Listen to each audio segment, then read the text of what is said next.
Right streets, Mr. Judge.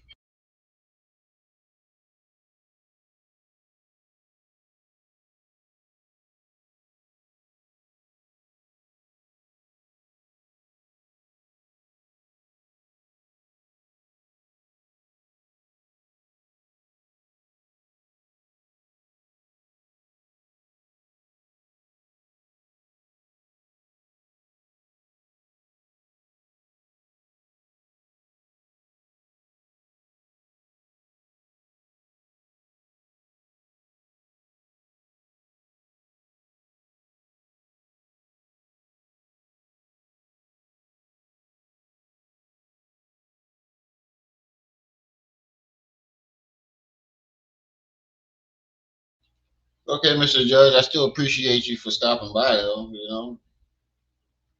Still appreciate it. You still took time out your day to get, to come, so still appreciate it. I'm drinking rum and Red Bull.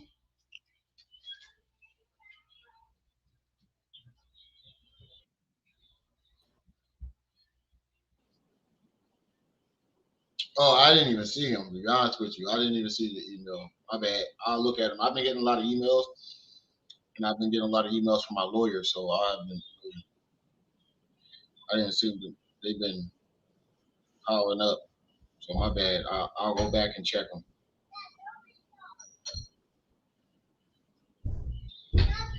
What's up, sis? Nothing much, bruh. What you been up to? Nothing much. Shit, I slept half the day today. I was tired. You tired? Knocked out? Mm-hmm. Yeah. Lenon interviewed Maryanne, so I guess we're gonna check that out.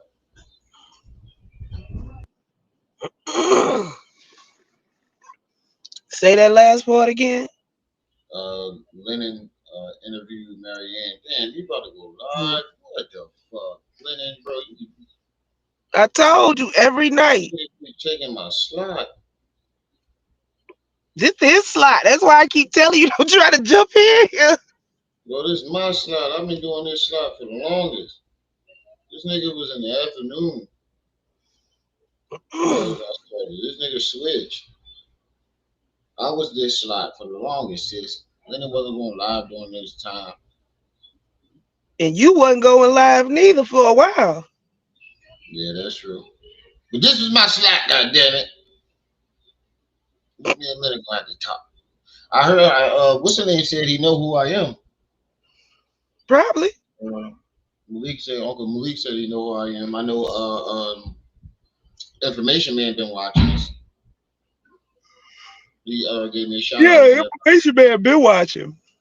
I had no clue. I had no clue. Yeah, he followed me over here. People do take my recommendations. They don't pop out much, but yeah. You know, yeah, 'cause, I'm just little old Remy, so I don't be really, you know.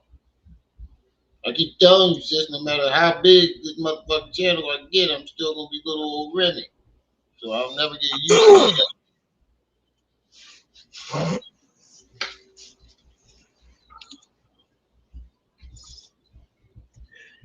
So you don't get tired anymore.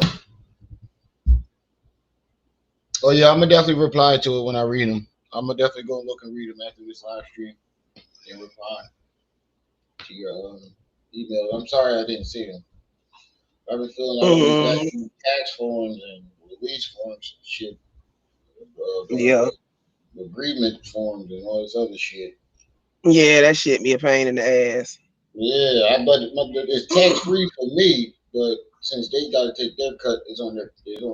It's like Yeah, you still I'm gotta paying fill out them all the to required fill out a cut. paperwork. Yeah, I didn't have to do that for the last one though. Cause it wasn't this big. Yeah, true.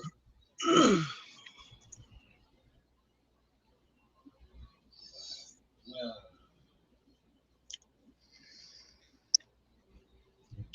I hope everybody's day is going well. Damn man, I knew I looked at Lenon joint earlier too, but damn, you go like every single day. You got to give up. Me and Lenon got to talk, man. You got to give up one of these slots. But it's enough out here for everybody. You got to give up one of these slots, bro. He ain't gonna do it. I don't get off work till 7. You have to give up that 7 I think o'clock. because Lenon used to go to school. I think he graduated is what happened.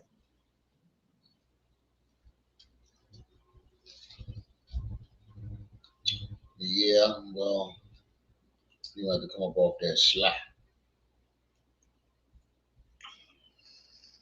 Or at least one day, you know, you don't have to come up off the slot, just the days, you know?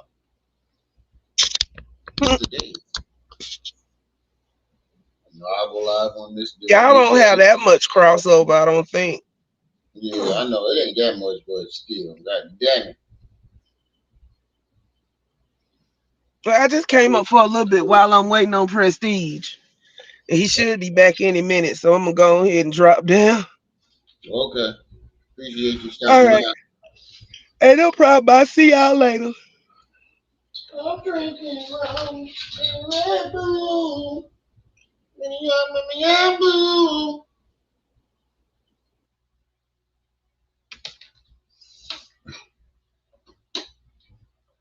Now they rum and Red Bull.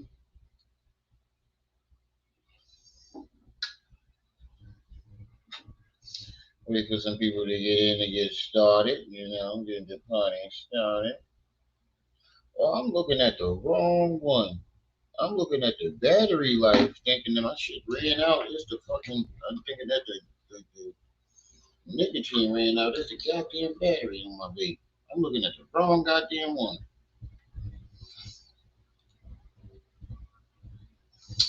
All right, we're going to give it a couple more minutes and we're going to get started. Y'all make sure y'all hitting that like button as y'all come in. Like I said before, you know, it's the likes that get me in the algorithm. So please make sure that you guys are hitting the like button as you come in.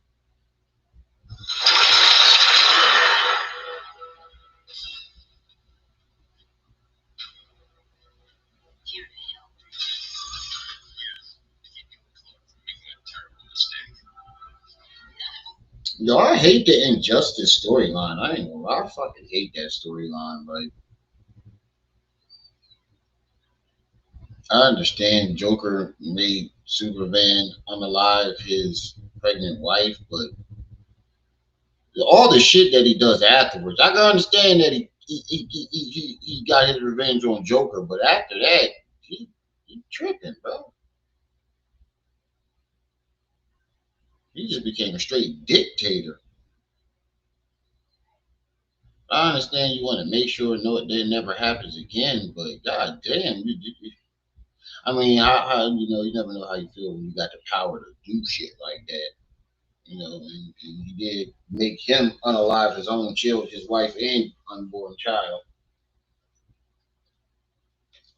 But for me personally, once I got Joker back for it, I don't think I would have did all that. You know, I probably would have been more strict than made me see like, look, I can't keep throwing these motherfucking villains in jail. Some of them need to be put down.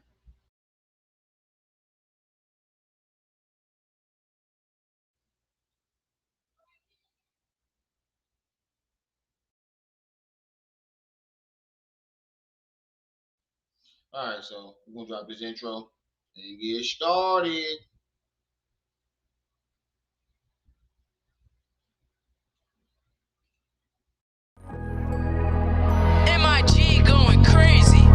I've been out of my body, but I've been doing fine. I've been stacking my cash, I'm working overtime. Taking drugs, I told my twin go pull another line. I've been praying to my God that all my kidneys fine. Stacking money, stay ready, this life shit not a race. In the real nigga category when they nominate. Been a hustler since birth, I cannot just jog in place. Yeah, my aura's so big it be hard to hide my face. Ain't no checking me, I'm super fly, no catching me. I be trying to stay up on my grind, bad bitches testing me. Old friends getting mad, I leveled up, they ain't getting next to me. Some shit we don't get to choose, and this rap shit is my destiny. Pour it up and I sip, just spill lean up on my kicks. Took a Canadian to the trench, she got out with different kind of stitch. I do shit that these niggas wish. Took a nigga bitch and fucked her in the whip. These niggas hating, I don't even trip. Dripping on a hater, I be seasick. Coming for it all, trying to get paid. Know I'm from the trenches, you ain't crime paid. Got a thing, Gotti at my days. Stay up all in route like Jamar Chase. Take it to the top like I'm dead rough. What's up with your family? It's your boy, the one and only Brenda's baby, Remy L. My aunt. You are now tuned in to Rim Rum TV. Y'all make sure y'all like, share, subscribe if you haven't already subscribed. And remember the slogan. Let me go that way. You better be careful there, little buddy. Yo, Adrian, how you doing? Eyebrows. How you doing, Adrian? What's up, everybody? To everybody in the chat, make sure y'all hitting that like button. Apparently, yeah, I watched it last night. Why am I saying apparently? I watched the interview. It was a very good interview. Lenon interviewed Maryanne last night, exposing him for what he did to her. Umar Johnson, what Umar did to her. She had to go through therapy, all types of stuff. But the main problem is the same thing that Unc said. He used donors' money to pay off his lawyer fees, and I'm pretty sure the lawyer fees. Everybody forgetting about that. Not only did he pay off them, use that money to pay off Maryanne, he used that money to pay off his lawyer fees, and that ain't good. That ain't good. That money ain't for that. Even though Maryanne did suffer some pain and have some pain and suffering, and had to go to therapy for what he did to her. We're gonna get into that in the interview. I'm pretty sure she's gonna explain that part. But you use donor money to do it. Wait a minute, isn't that my shirt?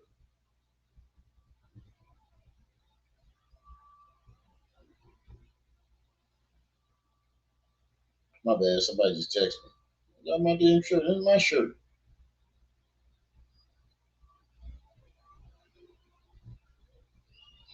But Pearl Winters, peace and welcome, man. Make sure y'all hitting that like button as y'all come in, man. Y'all gotta hit that like button, man. I don't ask for much. Just hit that like button. If y'all want to donate to the channel, y'all can with Cash App and PayPal is going along the screen right at the bottom where my fingers at. If y'all want to, you don't have to. This ain't Umar channel. I don't need that type of help anymore. But if you guys want to donate to the channel, Cash App, PayPal, going along the screen at the bottom, and it's pinned to the top of the chat. But what I do need you to do is hit that like button because it's free, man. It's free. Show some love. Show your boy some love. Y'all gonna do this to me? All right, okay, okay. By the time I'm through with you, you're gonna be hitting the like button and Pelicans bet. Subscribe program, nigga. All right, let's get into this interview. Cause, hold on, where's it at? Oh, there it is. Because there's those of you who realize that Brother Frederick Douglass and Brother Marcus Garvey and Brother Umar Johnson want you to give generously to FDMG, and people ask, why come Umar taking all these trips? Why come Umar using donors' money to pay off Maryanne? Why come Umar using donor money to trick off on everybody mama and all these hoes and scribblers? Don't ask, I said. Don't ask, I said.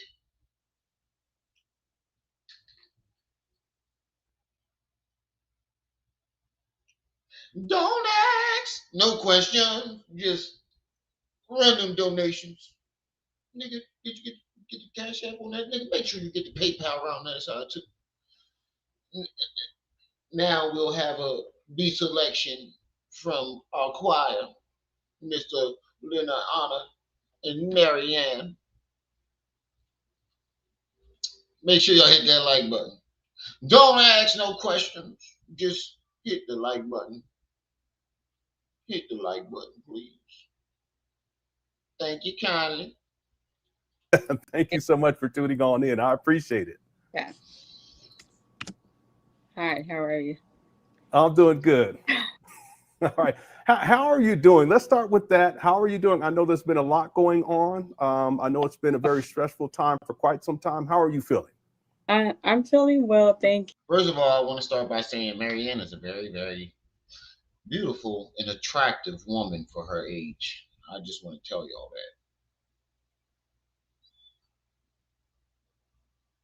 that. Did anybody else get a taste of milk and cookies? Just me? Just me? Just me? No, that was just me. Nobody else got a taste of milk and cookies? Just me? Oh, my bad. Okay. Okay. Thank you. Mm-hmm. When when I came out on YouTube, I shared, I said, yes, I did come out originally telling Omega my One, story what's up on with your you? channel. I said, but Mm-hmm. you are kind of like a mentor where you said, hey, you Oh. make film, you should get on YouTube and showcase your work. Right. And there was nothing about Umar, nothing. You're like, showcase your work. You have content. And for those of you, I want to give you guys some context. I'm gonna let it play. My bad. I forgot to do this before we started. I want to give you guys some context into who this woman is, this very beautiful woman is. Um, round. Yes, I do. Round. But this beautiful woman here, her name is Maryanne. I forgot her last name. I don't want to mispronounce her last name. I think it's Lorraine. Lorraine. I don't want to mispronounce her last name, but her name is Maryanne. She's a film director, right? Umar Johnson came to her asking her to do a documentary. Um, he ain't put no money up. She put the money up, so she said, "No, this is going to be a short feature, film feature, or whatever those short movies are called." Because he didn't put not a dime into it, so she had to put her own money into it. She filmed for 3 days with Umar. It was the worst time of her life. He kept trying to change things. He sexually harassed all the women. She's going to tell the story. I keep pointing the wrong way. She's going to tell it, but he did a lot of things, and he wound up trying to sue her for 500,000 for the movie that he didn't put a dime into. He came to her. First of all, you come to me asking me to do your movie. You ain't put no money into it. Ain't got the motherfucking nerve to try to sue and sue. And he tried to burn her basically. Like he tried to get a copy of it and take it around and show it on all during all his lectures and stuff. Now, if she had done that, she wouldn't have made no money off of it because about time she dropped it on her YouTube channel, everybody had already seen it. Nobody wants to see it again. So she like, yeah, once I recoup my money back, you can get a copy. First of all, he ain't trying to sign no contract. She sent him the contract several times when he pretended like, oh, I deleted it and oh, I didn't see it. Oh, you pressured me and blah blah blah. So what she did was she had her lawyer call him and his lawyer and let him know that look, once you accept that plane ticket and touch down on her soil, you are in a binding contract because he tried to like not sign no contract. So when he tried to do what he do, try to finesse her, he can say, "Oh, I ain't signed no contract, but you trying to use my likeness and blah blah blah blah blah." And she'll explain it. I just want to give y'all a little bit of context into what's going on here. But without further ado, let me shut up and let her explain it. Lord have mercy. I want some lemon cookies. Let me shut up for Unc get me. Let me shut up for Unc cuss me out. use it to your advantage. I'm like, yeah, I don't know. I'm not the most tech savvy. And then you walk me through. You even walk me through how to. Even though you qualify for monetization, you walk me through how to. I don't want to mispronounce it. Set it up. I don't know if I'm saying that word. No, that's right. I appreciate. So I told them that you were like my mentor. You guide me. You were kind to me. And then when I was on your show, and I want to apologize when I kind of got really emotional. You know, there was a lot of emotion that came on, and I apologize for the abrupt. We didn't really finish the interview. I apologize about that. No, it's perfectly fine. You know, and when they reached out, so I'm gonna talk slowly because some they'll say we don't understand what she's saying, so I'm gonna collect my thought and speak slowly. I don't understand what she's so I'm gonna talk slowly because some they'll say reached out, so I'm gonna talk slowly because some they'll say we don't understand.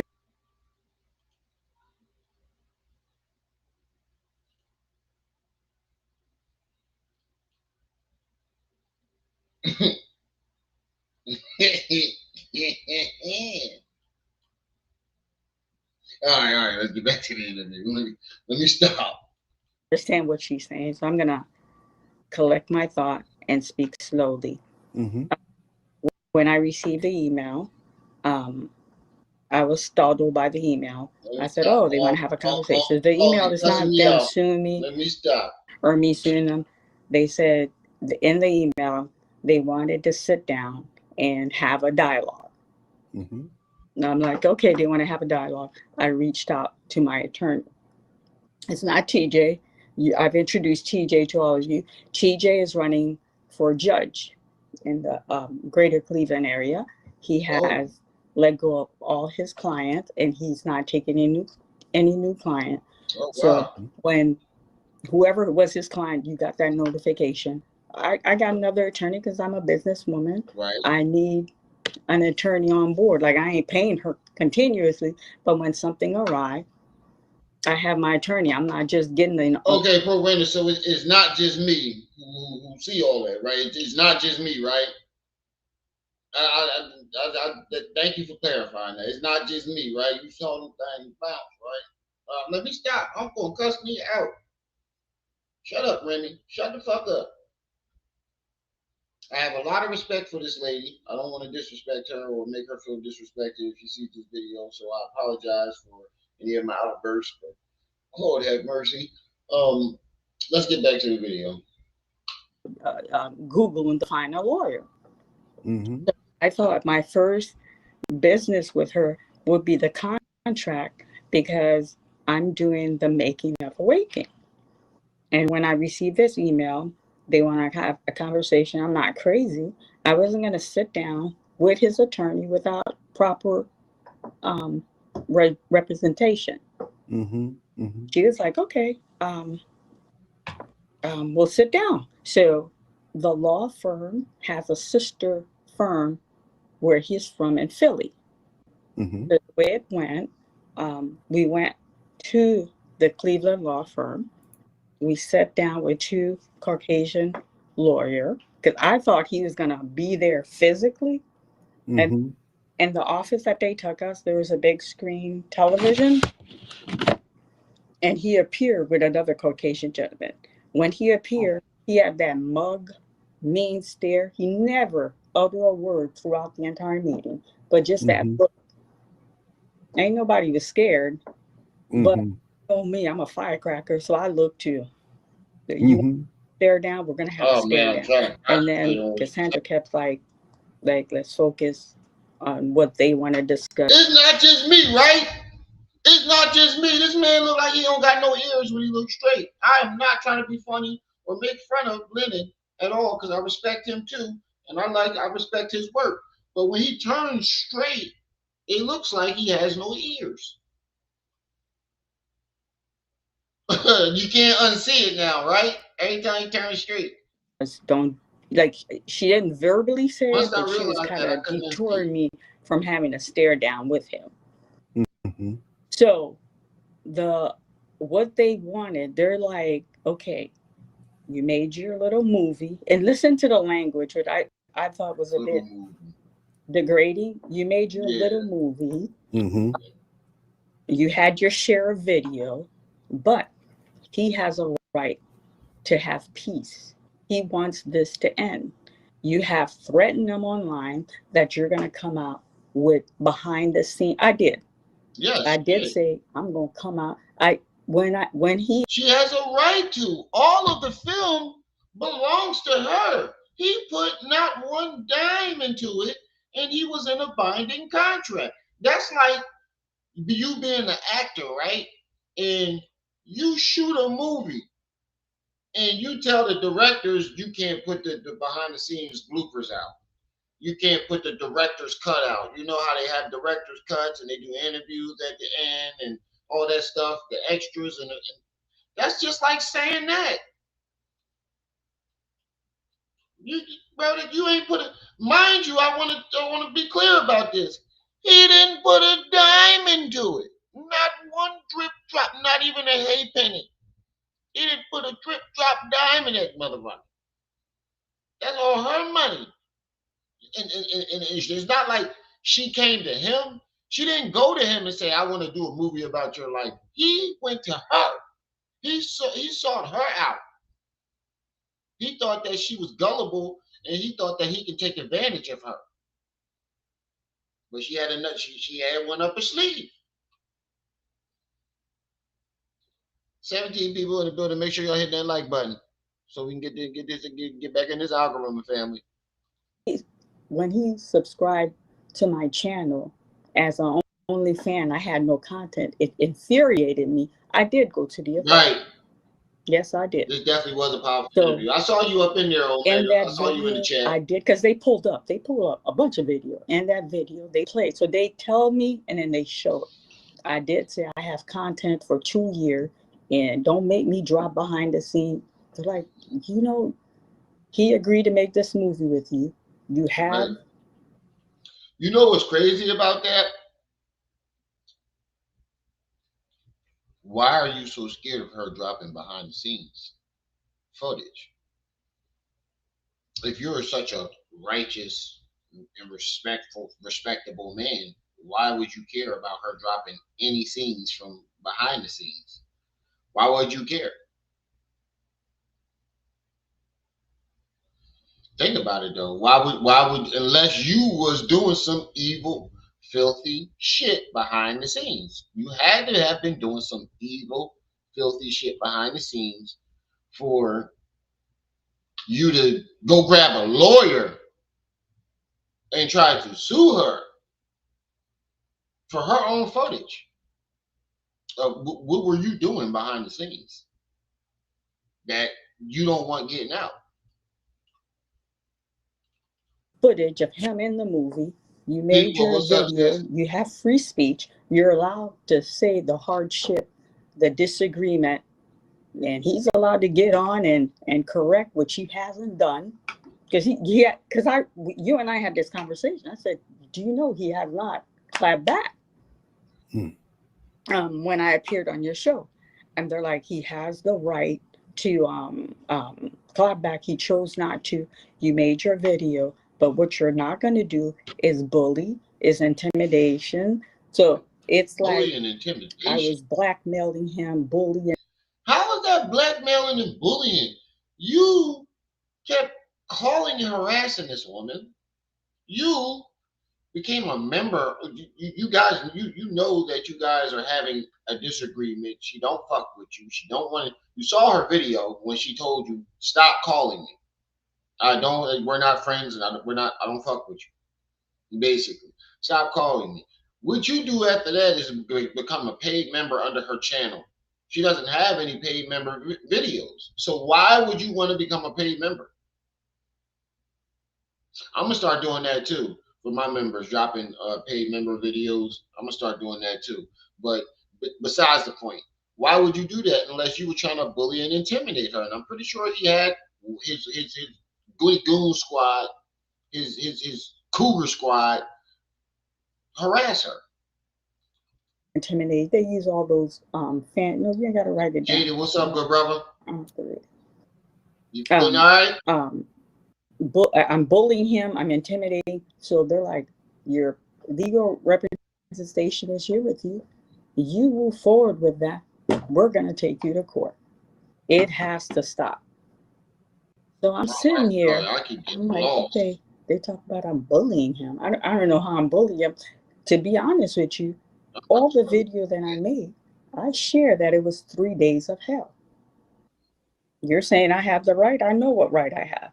And in the video, I share bits and pieces of the commotion we had in Cleveland with him. But he said you're not going to bully her. She's not going to bully him. That's what he had his lawyer tell her. Projection. My nigga, I'm so glad you're doing so much better, big bro. Projection. See, I've been saying this for a while too. He's the type to do something to somebody, and they all have this trait. I noticed that him, Young Pharaoh, Polite, all the motherfuckers, they all have this same trait. They'll try to bully someone and then project what they're doing to that person onto that person and make it seem like it's the other way around. Young Pharaoh did that for 2 years straight. Polite did that. Now Umar's doing it. Within those 3 days.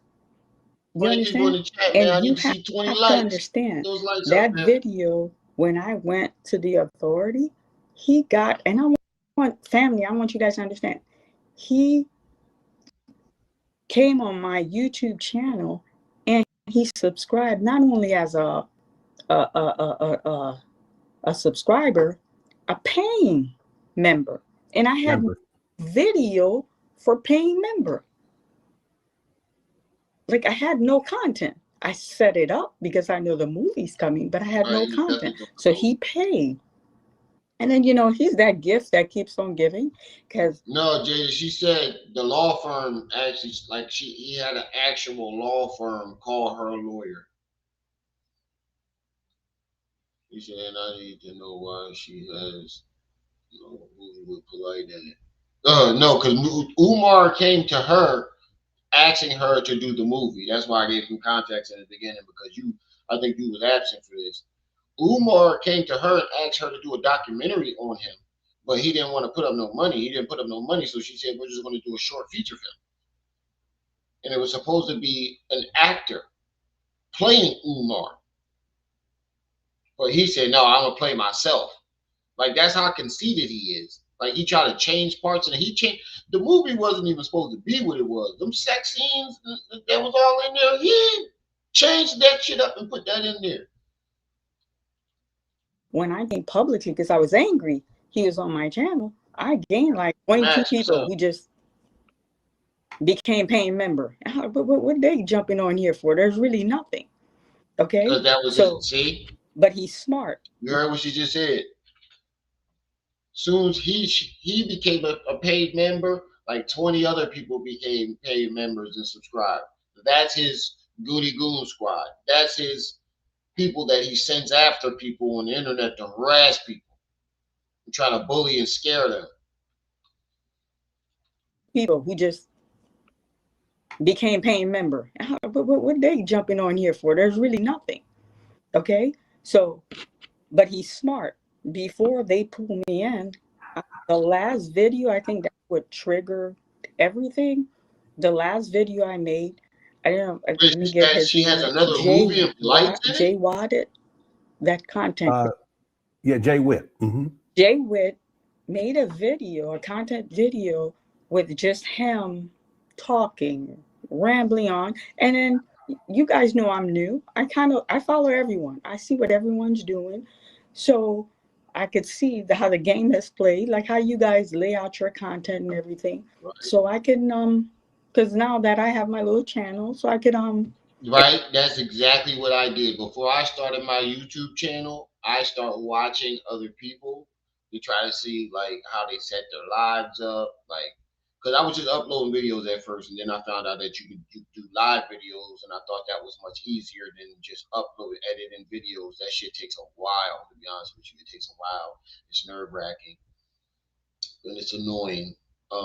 But that's exactly what I did. I looked at other people's channels and see how they set their lives up and how things go and stuff like that. You know what I really wish I had did in the beginning? Networked in the chats.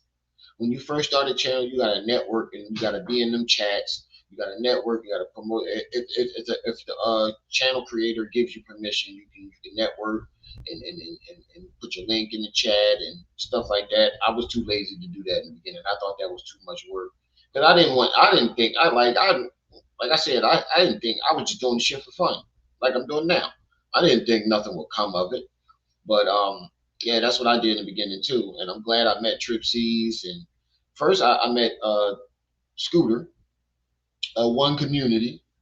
He took me under his wing, and he wanted me, but he wanted to take over the House of Consciousness. Like he used to tell me, like, yeah, we taking over the House of Consciousness. You gonna be the new young pharaoh, and I was like, bro, I don't want to be none of that. I just want to put the information that I find, little things that I find. I didn't want to do all that, but he was, you gonna be the next young pharaoh and shit like that. And I was like, bro, I do not want to be pharaoh. And then Pharaoh started doing the shit that he was doing, and that's when everybody was like, "Yo, you need to speak on that." And the rest is history. And then when you had your new computer, I got excited. I'm like, oh You my saw God, it. She's promoting it. We gotta check that I out. was excited about that. We're gonna get Trip C's up here to so I'm following it. So Mr. J Wadded video. So while I'm sitting, it was in the evening. It wasn't while he did it live or anything. I'm catching the video. So while I'm sitting there, at the end of the video, I caught the dirty little filthy bag, the gut bag. Damn, I ain't seen a china cabinet in years. In years. My bad. I don't mean to keep stopping. That's why I'm rewinding a little bit. Excited. I'm like, oh my God, he got a new computer. Was excited about that. So I'm following around. So Mr. J Wadded video. So while I'm sitting, it was in the evening. It wasn't while he did it live or anything. I'm catching the video. So while I'm sitting there, at the end of the video, I caught the dirty little filthy bag, the gut bag. So I don't know if you guys ever saw the plane.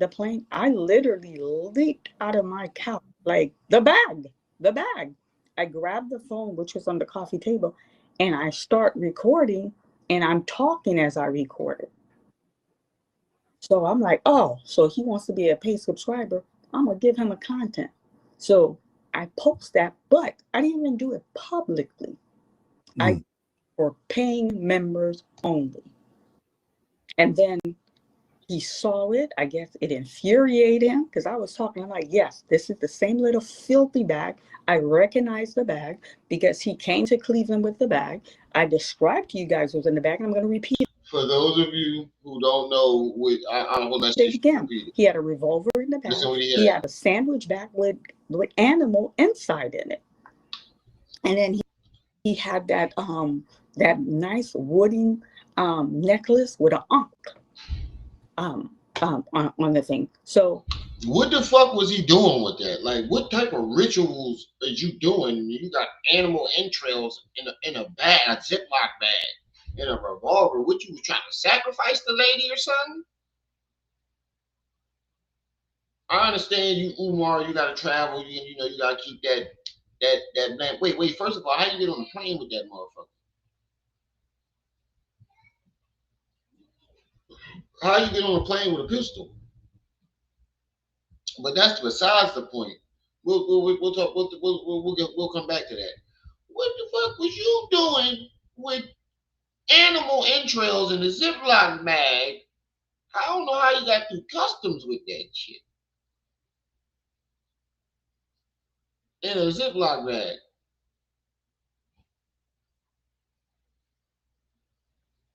That shit is disgusting. That shit is totally disgusting.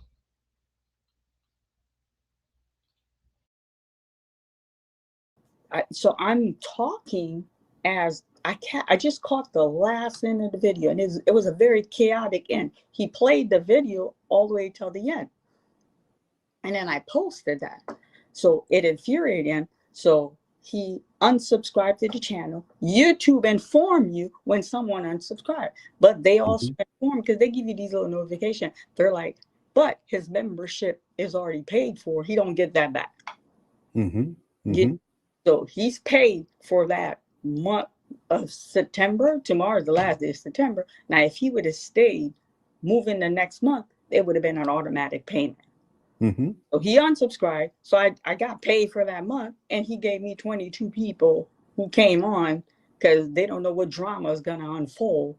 Because I'm learning that YouTube people like excitement. You know, it's not always the healthy content, but that's the rule of the game. Am I right?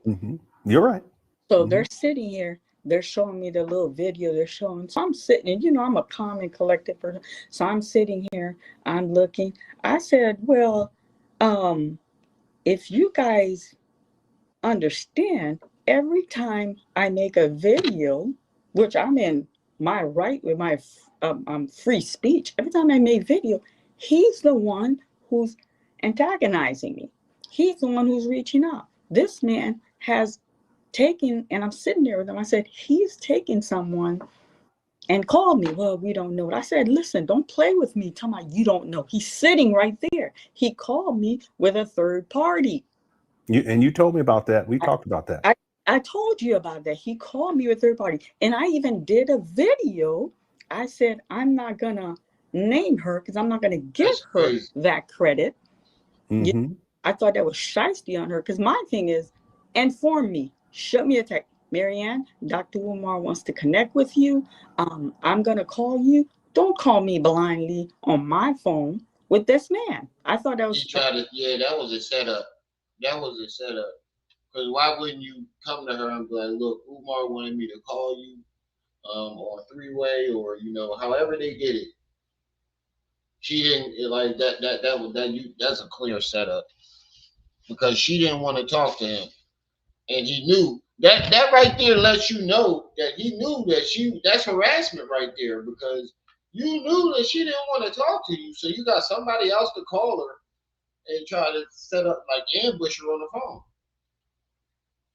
Had disrespect on her, and we're not friends, but I had a rapport with you. You should have gave me a head up. You're going to make this phone call with this man.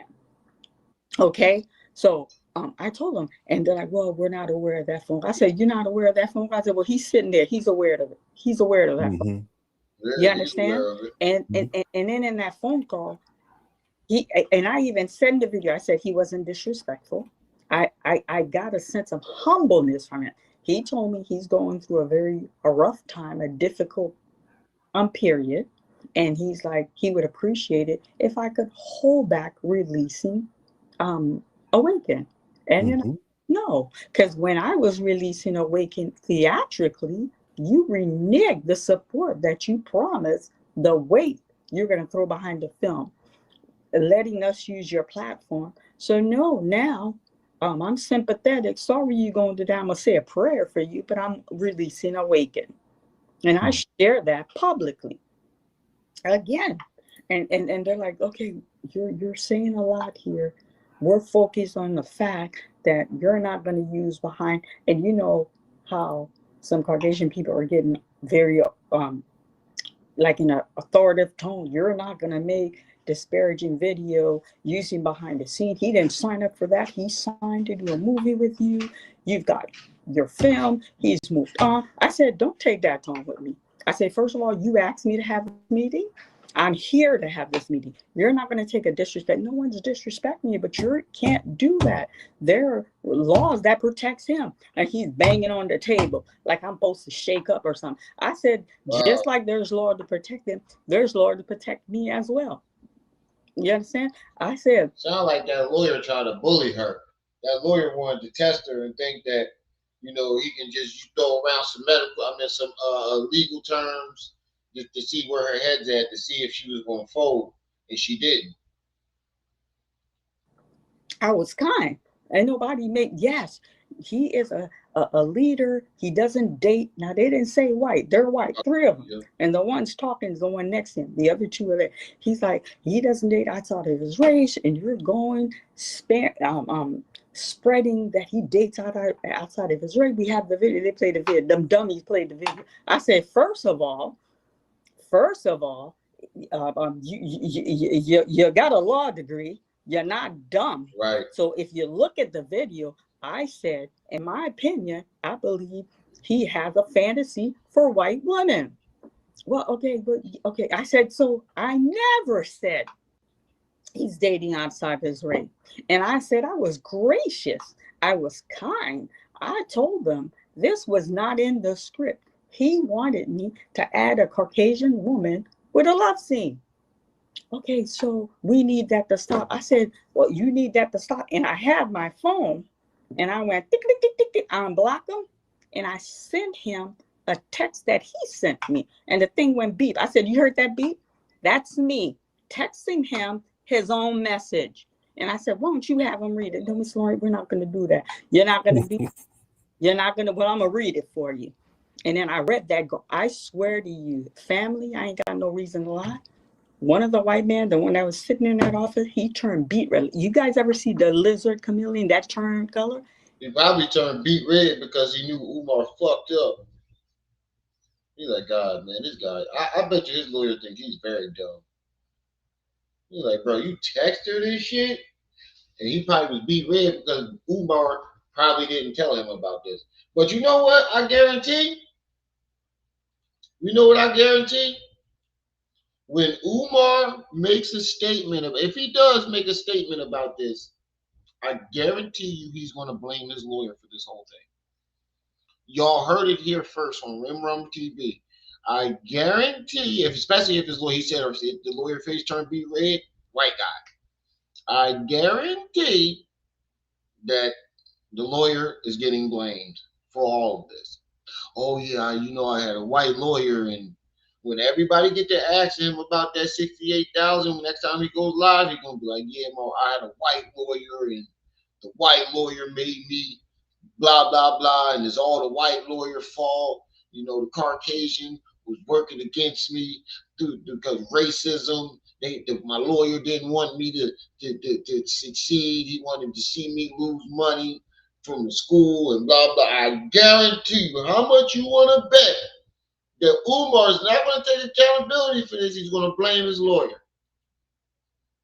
His coloring literature. I said, and I'm reading the text on, I said he wanted to be bare shirt, and he wanted this woman to have her breast exposed and imprinted in his people in the chat, make sure y'all hit that like button. We're not filming a porn film. I told you it's a feature film. And I'm going to put in content. Stop. I'm going to put in content. I'm not saying, I did not say he has a fantasy for white women. I'm explaining the scene. The scene he wanted was to show he's having a moment of weakness. And he has come to his senses. And while this woman breasts, there's some kind of making out, and he grabs her by the shoulder firmly. He said, no, I am a Pan-African leader. I can't stoop to this level. Black queen forever, snow bunny never. And he's supposed to throw her on the bed. This is the garbage he wants. He had this fantasy he wanted to incorporate within the movie. And I told this man no. I said, so I was gracious. One of them literally was changing color. I said, I told him, no. I told your client, no, we're not incorporating that in the film. It is not in my script. Right. And then I said, he was disrespectful to me as the producer. See what I mean? He was trying to change the script around, add white women. Like, why would you want to add a white woman into it? Period. If that's not this movie is about your life. Like, he was literally telling on himself. And Cleveland, and the hotel room that I paid, we provided him with lounging. He got on Instagram. Mm-hmm. He got on Instagram making a video. He explained the movie. He's like, there's going to be a snow bunny. I told you we're not doing that. When I publish my channel, and they're so hungry for awakening, like I told you, a lot of them didn't bother a lot of the video. The very first video I post was that video, because when he was in town, every time he got online, the cinematographer, everybody on set, everybody was like really excited about him being in town. So they all logged in, and then once he posted, they were sending to me. So when I saw that video, I was angry. I'm like, I told him we're not gonna tomorrow. We're not. So to me, the reason I didn't give him that scene, that was for me to have some kind of control. Right. Some kind of control over my body of work. Right. You got to remember, even though the movie's about him, it is her work. He came to her, and she's the one paying all the money for the shit. But he tried to control the whole entire thing. So I'm sitting there with them. I'm like, so I say that to share with you guys, to tell them, like, I was kind, I was gracious. I didn't share that with them. I didn't tell him he wanted a white breast implanted in his chest.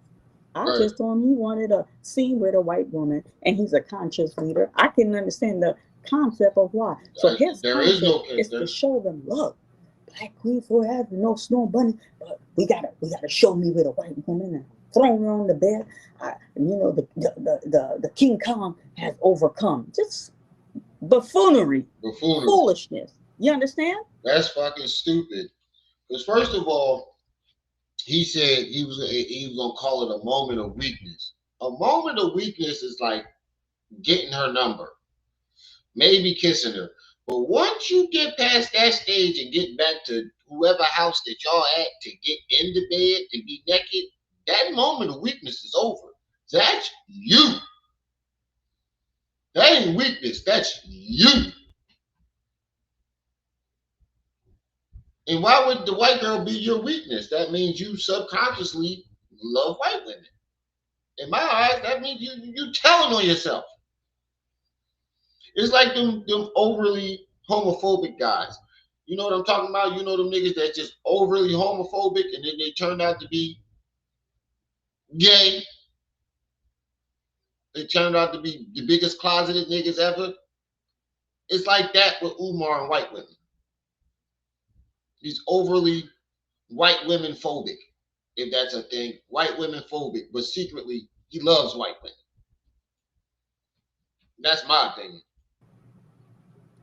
And then throughout the 3 days, just like him, I'm not lying to you guys. And some of you are, they can't understand why you got to get paid and you got to come public. I told you guys, when I get my money, because I send a message in. He looks at your show religiously. He's looking. He's probably watching. Yeah, he's probably watching right now. Mm-hmm. He's looking at, hello, chatty. Mm-hmm. He's looking at. You understand? I'm pretty sure he do. Say hello, Patty. He's looking at. He's looking. Butthurt. The reason, and I told him, I said, he probably watching this show, curled up somewhere in the back of his rental car, butthurt. I was kind, I was gracious, I kept it clean. And I said, but you know what? That little sentiment you're giving me, I'm going to go out publicly. Mm-hmm. And this meeting, we're going to go out publicly. And then he's like, well, okay, you're going to go out publicly. We don't need you to describe anything else. You're going to stop here. I told him about the titty before I told him I'm going out public. He's like, don't describe anything. Don't describe anything. Moving forward, you're not going to have any issue out of him. He's not going to, we shouldn't have any issue out of you. If you show any behind the scene, and I'm going to tell you, behind the scene is incriminating. That's why he doesn't want it. Incriminating. You understand? They're like, if you show any behind the scene, you elaborate and showing those images, we're going to take you to court. And he's going to have ground. So them having this meeting, giving me a settlement, and giving me a warning, so they're waiting for me. But let me tell you how shady he is. I gotta find this.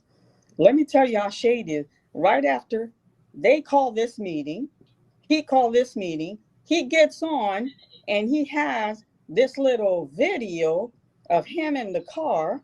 Let me find this little video of him in the car.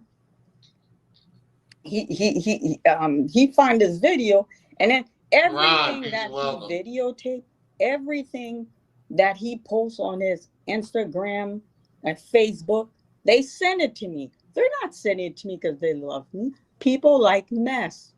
They want to inflame this feud that I have with him. Right. So I'm very selective. I'm not gonna lie to you. I look at all that garbage they send to me.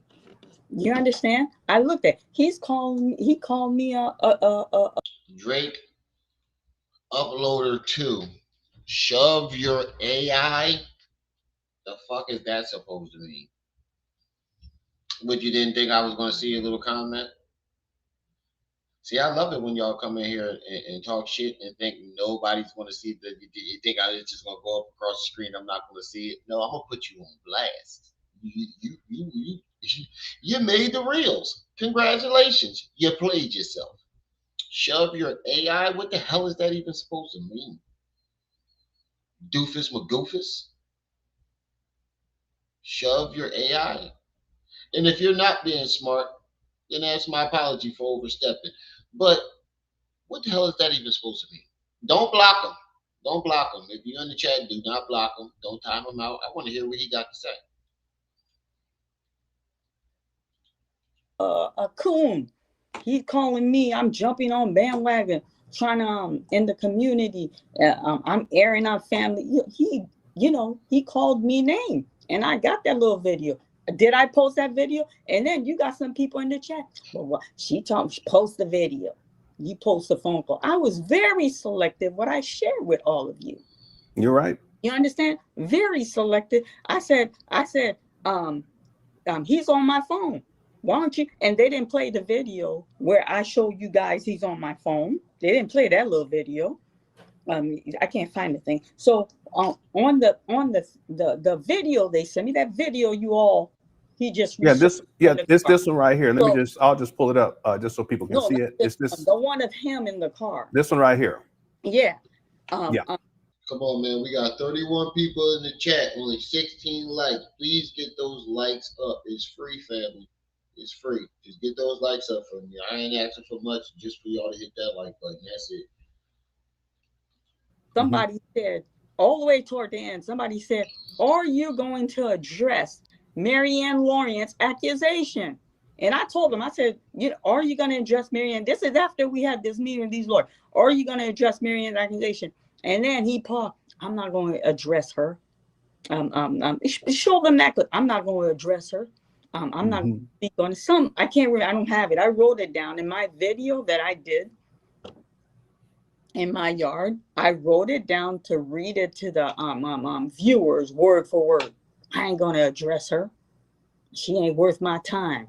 I ain't going to address her. It's toward the ending. She was worth your time when you came to her. I'm not going to address her. She's not worth my time. There's not that many slander in the world that could take me out. And they use that. You know what I don't get? How the fuck is receipt slander? That's the problem with Umar, bro. Once you caught, you caught. His followers are so dumb that you can pull out videos and receipts, all types of receipts on this man, and they'll still be like, oh, it's slander. No, it's slander and receipts and facts are two different things. Slander and facts, factual statements are two different things. Slander is somebody trying to make up a lie about you and just to try to discredit your character. This isn't slander. This is the truth. This is what really happened. She has all the receipts. You paid her. You gave her money. You cannot call this slander when you paid her. We're continuously throughout the meeting. You understand? So that's what pissed me off, and I did the video. So I told him, you know what? Because I already told him I was going to come out with the payment. I said, oh, you talk about me getting paid. Talk about that. You're not going to. He couldn't even utter my name in that little dark little video he did. He never said my name. All he said, and then I got the he was hiding from somebody. Let me find They don't this fuck with this him. thing. Somebody, and they spelled my name. My last name is Lorient, Lorient. This is not a common name. Are you going to address Maryanne Lorient's accusation? I ain't gonna address her. Were you able to find it? Yeah, I can. We can. Let me pull it up. Here we go.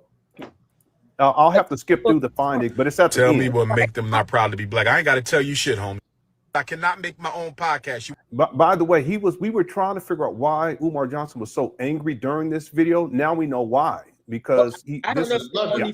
He's angry at a lot of stuff that's going around. Mm-hmm. He's butthurt. He read off the videos, the titles of the videos that he's been seeing. He's butthurt. He knows the jig is up. He knows the walls are caving in. This little foundation that he had, like if you look at his comment section, it's crazy. Nobody is fucking with this man. We don't fuck with him out here in Philly. He's hated in Philly. Don't nobody like him out here. His dad is well known and well respected. His nephew is well known and well respected. Him? Oh no, we can't stand that nigga out here. He's an embarrassment to Philly. He's an embarrassment to the whole state. You had the ticket. You had the shot. You were the guy. What Kevin Hart say? You had the ticket. You had the shot. You were the guy. You were the guy. You had every chance to.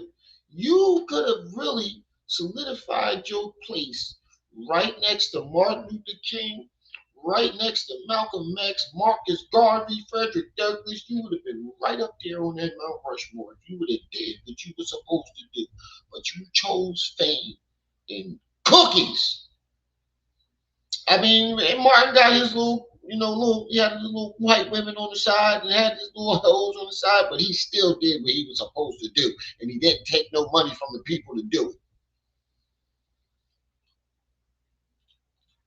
Mm-hmm. But when and I'm like, so they told me I'm not going to have any issue out of him, and moving forward they expect not to have any issue, but he gets on here and do this little sneaky ass video.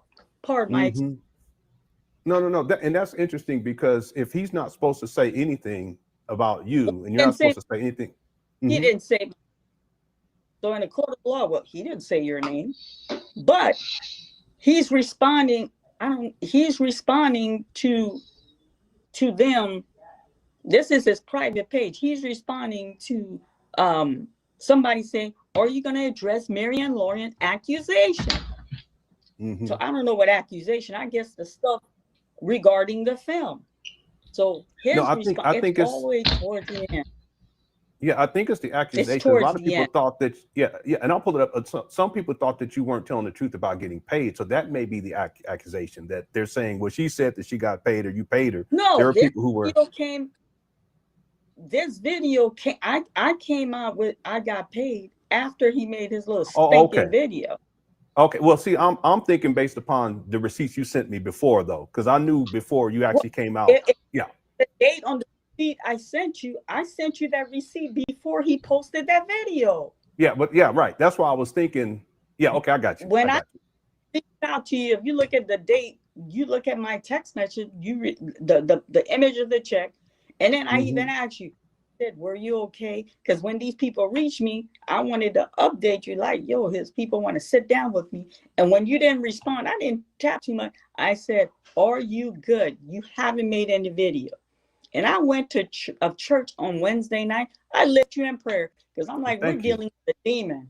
We're dealing with a demon. You understand?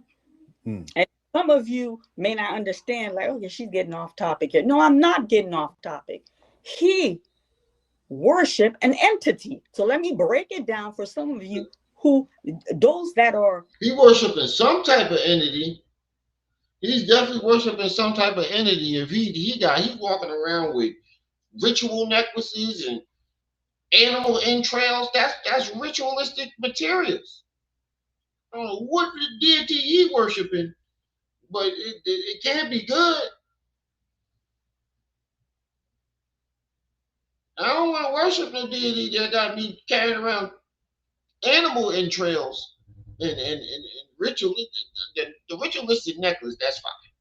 But any deity that got me sacrificed, that got me carrying around animal entrails, that ain't something I want to participate in. I'm sorry, you ain't gonna have my suitcase all stinking. I'm walking around smelling like rotten meat.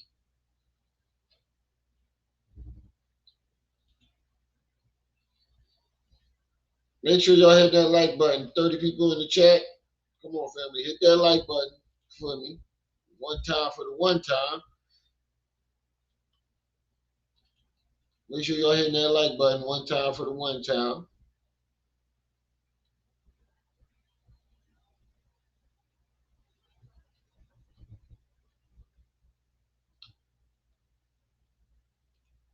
that have some, and then those that have some kind of religious background, and some of y'all, if you don't have religious background but you believe in God, you're gonna understand what I'm saying. And those who worship entity, you're gonna understand exactly what I'm saying. He worships this entity.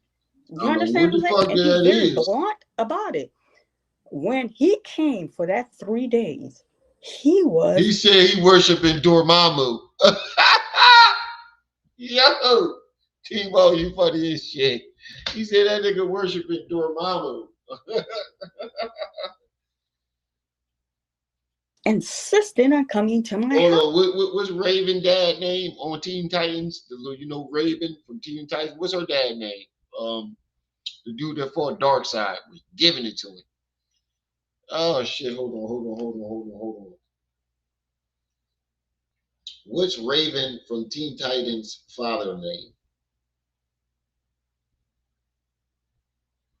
Trigon. That nigga worshiping Trigon or Dormammu, one of them motherfuckers.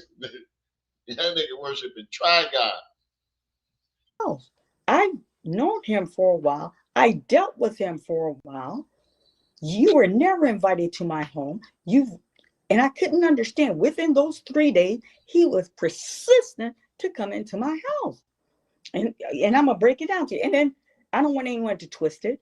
Through the time that I dealt with him, there was no romance here. He never said anything out of pocket. He never pursued me in no romantic way. That's not the nature of the relationship him and I had. It was okay. Because I thought maybe he might try to have made a pass on her, knowing him. Knowing him, I thought he might have. Like I said, she's a very beautiful older woman, so I would expect him to do that. Strictly business. But the 3 days he was in town, he wanted to come home. When we dropped him to the hotel, he got upset. He didn't want to go to the party. He's like, well, if we go to your house with an intimate group, I could unwind. I said, we're going to Frederick. It's a Black-owned restaurant. I said, this is where we're hosting your welcome dinner. No, I ain't in the mood for that because I'm not happy you put me in this Motel 8. And I said, dude, that's what production could pay for. Yeah, he tried to take advantage of her. He thought he was going to get put up in some 4-star Hilton hotel. Nah, nigga, you get in a motel. You ain't put up a dime in this video. Mind you, he's mad at her for putting him in a motel. He didn't put up he came to her for this movie. This is his movie that he came to her asking her to do. Why am I paying for your ticket?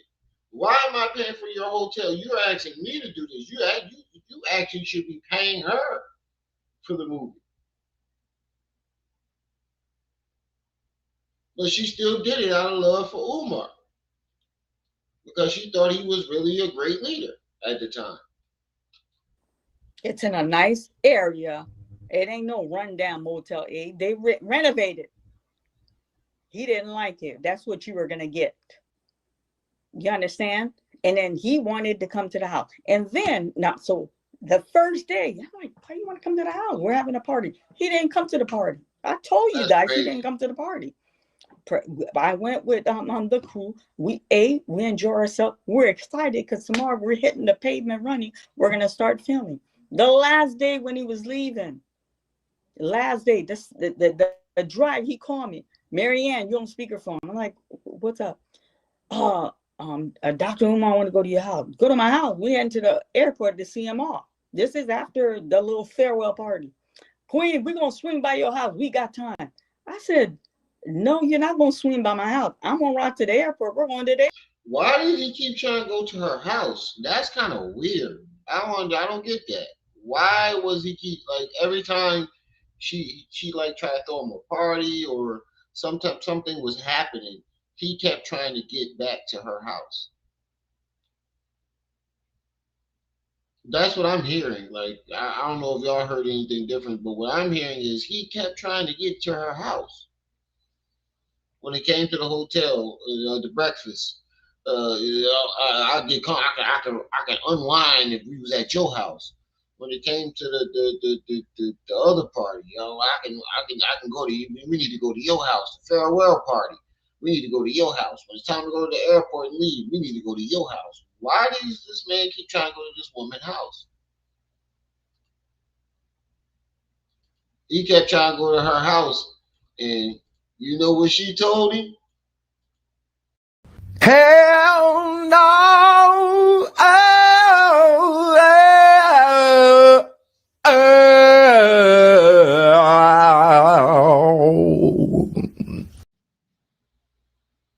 Oh man, Nico, I am so sorry to hear that.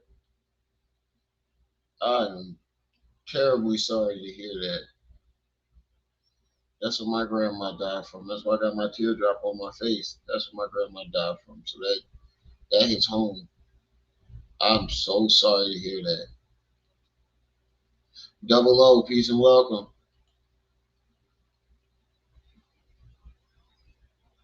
He wanted to gather info on her so he could use it against her later. That could have been it. That could have been it. Airport. I said we got time. We're gonna. And I'm telling you, I'll meet you at the airport. And I just hung up the phone. So y'all like, okay, she's saying all this. Why is she saying all this? Let me tell you why I'm saying all this. He needed to come to my space to release that demon. Mm-hmm. I am annoyed. In the name of Jesus, I rebuke you. That's what I thought. That's what I was figuring too. Maybe he needed to go to. He's trying to go to her house to perform that ritual. Whatever fucking ritual he was doing with them chicken guts or whatever animal guts he had. I think he was trying to do it at her house. As soon as he said, he told her, I can relax and unwind at your house. Wait, what? She told that nigga straight up. Goodbye. Goodbye. She told that nigga straight up. No. Now. Hell to the. I say hell to the no. Nobody's out of here. What Eddie Murphy said on Norbit, he said he's still alive. He said he get bit by big snake. And I have two choices. Do I suck poison out of ass or let Norbert die? I say hell to the no. Norbert is out of here.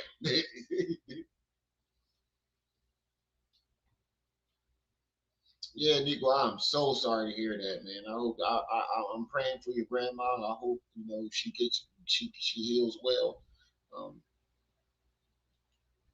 I hope everything works out, man. I really do.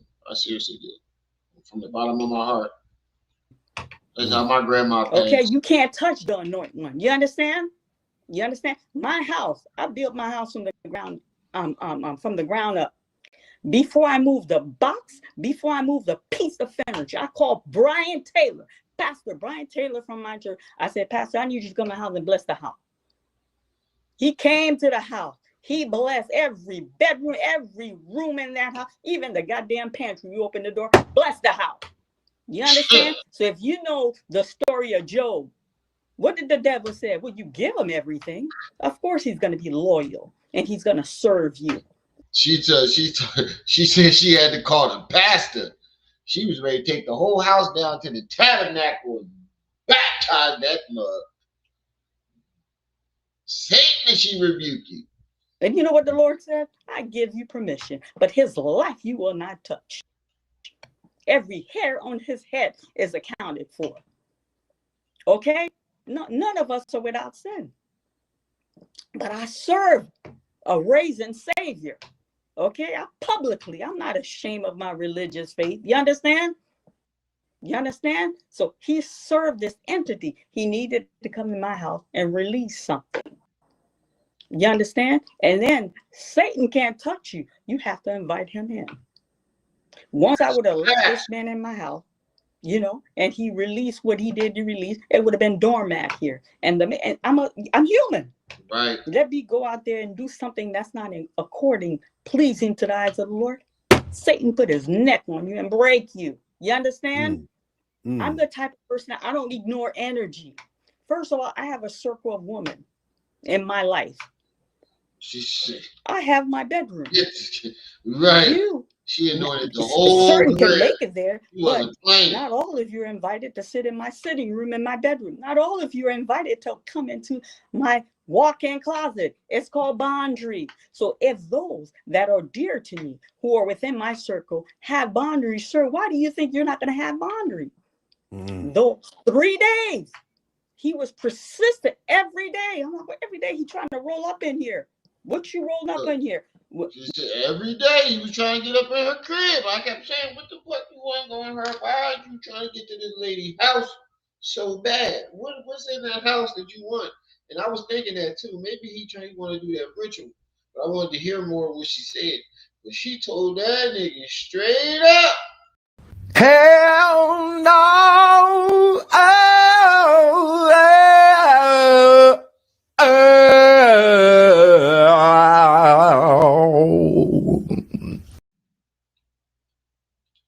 When we have craft, we have it at the studio. When I host the farewell dinner, it was at a restaurant. When we host a welcome dinner, you play like a baby because you didn't like the hotel we gave you.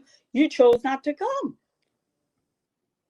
You understand? He needed to get in here. That's for that entity. But me, see, I was raised in a religious circle. So when I saw that mess in that bag, I couldn't understand it. But people have given me clarification on what I was seeing in that bag. So when Jay White posted that video, I jumped up with my phone to make that recording. I recognized in that video, he was concealing that bag. But here, hold on to your seat. While we're sitting there, I point out to them, I say, is he pissed about that content creator video that I put? He had that dirty little bag on the table. I said, ask him to open the bag. And they're all sitting there. I said, ask him to open the bag.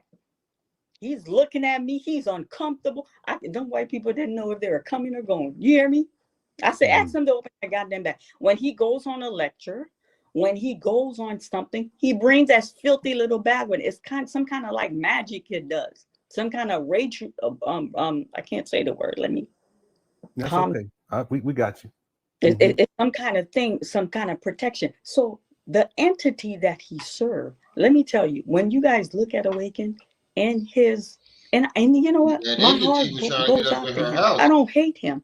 I hate what he tried to do to me. You understand?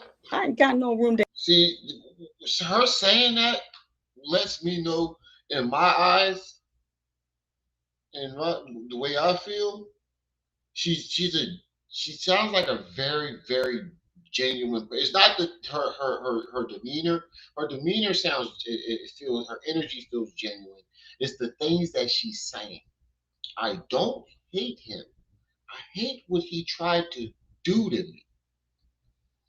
Any person with animosity towards someone,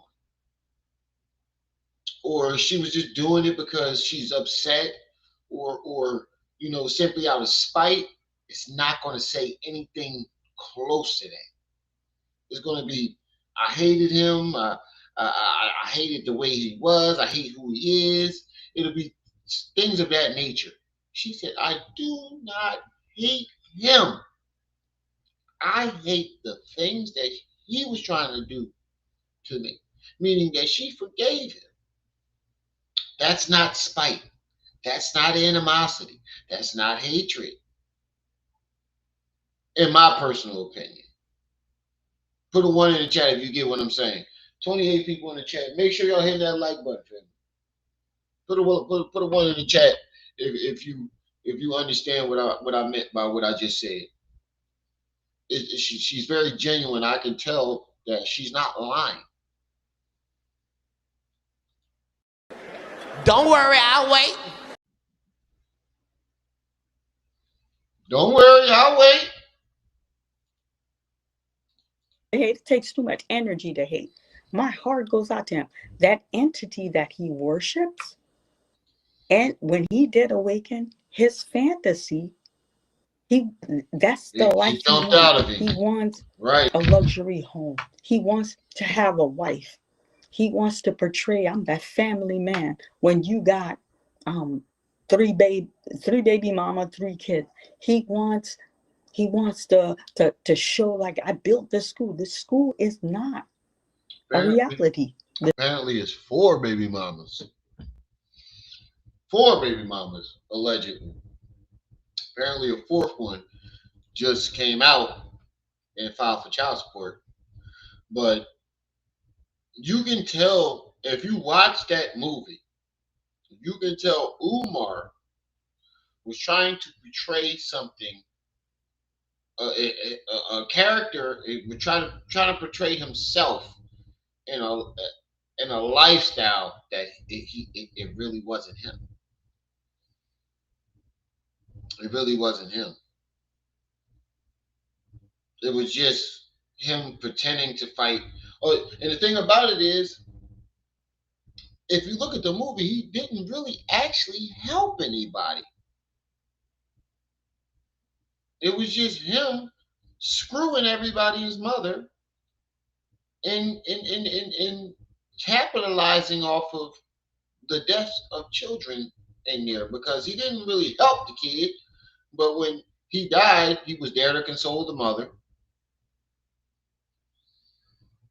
which most likely hit that, and then made a video about it to capitalize off of it. Oh, it's our baby.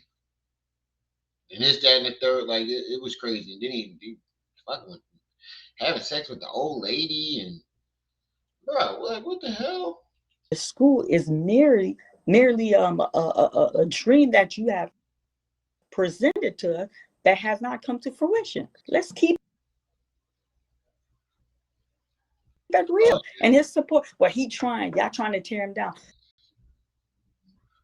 My God, how long has it been since this school should have been open? How long has it been?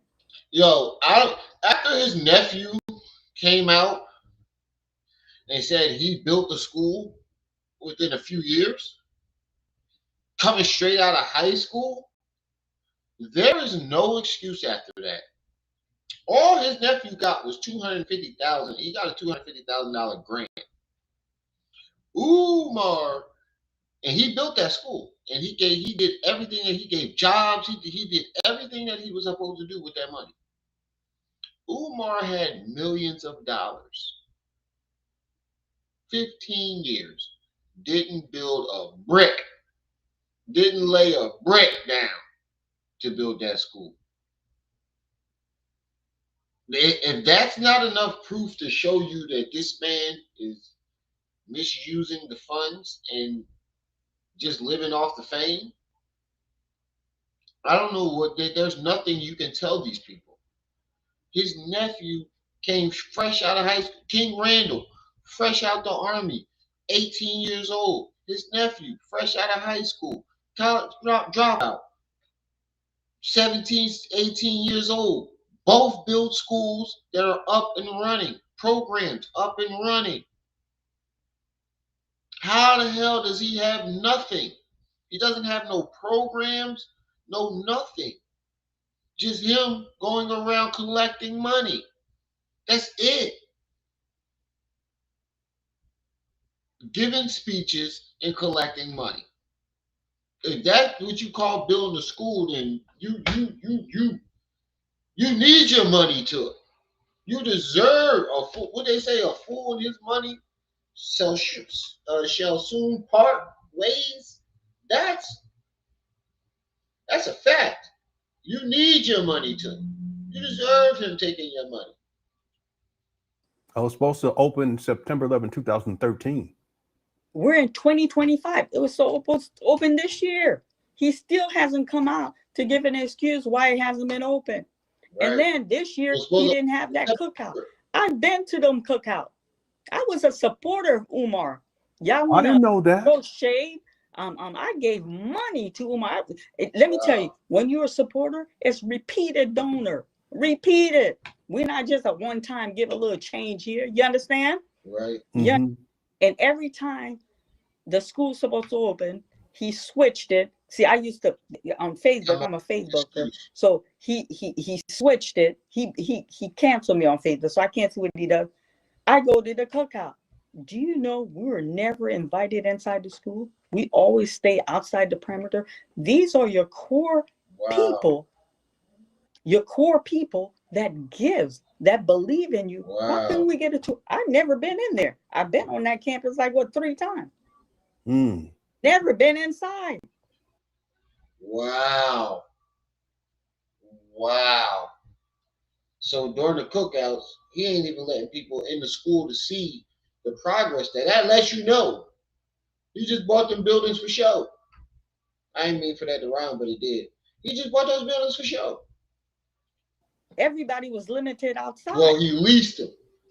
So back on track, that entity that he worshiped, he wants to have a wife. He does. But no, that entity, you could clap cheek. You could from woman to woman. Has created the institute of marriage. It's in the Bible. Don't play with me. Now, if you ain't a Christian, you don't know the Bible, shush and sit down and learn something. That's a blessing the Lord created. And God, and everybody tells you, he who finds it a wife finds it a good thing. He wants that. Right. He wants. It's not in accordance to what you're worshiping. That's why I gotta have 2 wives. And then when you're sleeping with a lot of people, see, a lot of y'all don't understand sex. When you lay down with someone, you're connecting. He has all this energy. He's trouble. So he come across chaotic to us, but he's carrying all. And what I believe too, when you lay down with someone, like to create a child, it takes life force. And every time you lay down with someone, you're giving away pieces of your life force.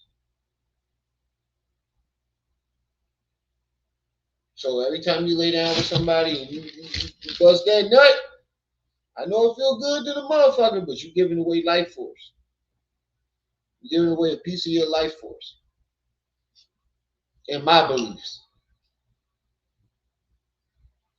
Because if you really think about it,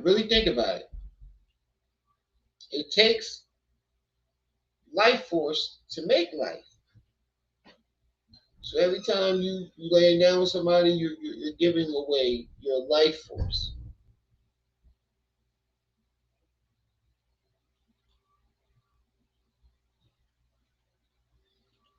These different energy. You understand? This what I'm saying may go over some of their head. You're sleeping around, and then when you go, and then I can't get in trouble. In the clause, I can't discuss behind the scene. I can't bring what's behind the scene. And then I can't. When we were making the documentary, the people that he gave me to interview the woman that we were going to incorporate testimony. When I went, it was heart-wrenching, shocking testimony. He burned his bridge with these people. Wow. I have those. Now I've approached him about it. He said, "Oh, they all want me to be their husband." It was always the same excuse. And I'm a woman. I'm like, bitter?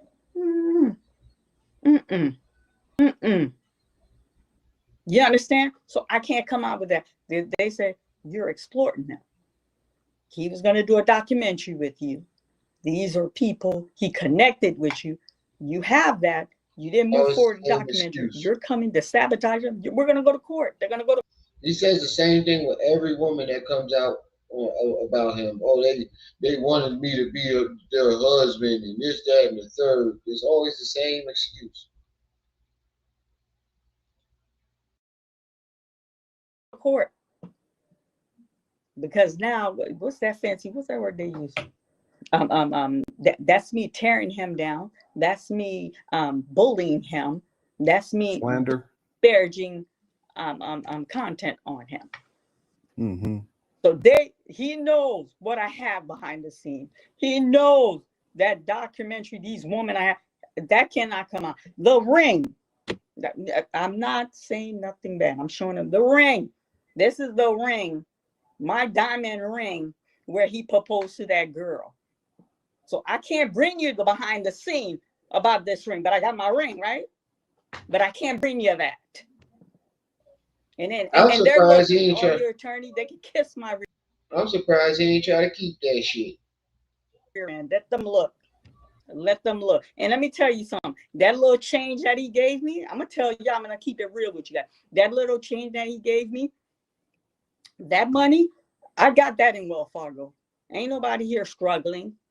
Ain't nobody here struggling. And then when I went to the meeting, yes, because I said on your show, I don't care if he vomit or he defecate, I was going to get I was going to be gangster with him. I was going to get my donation money.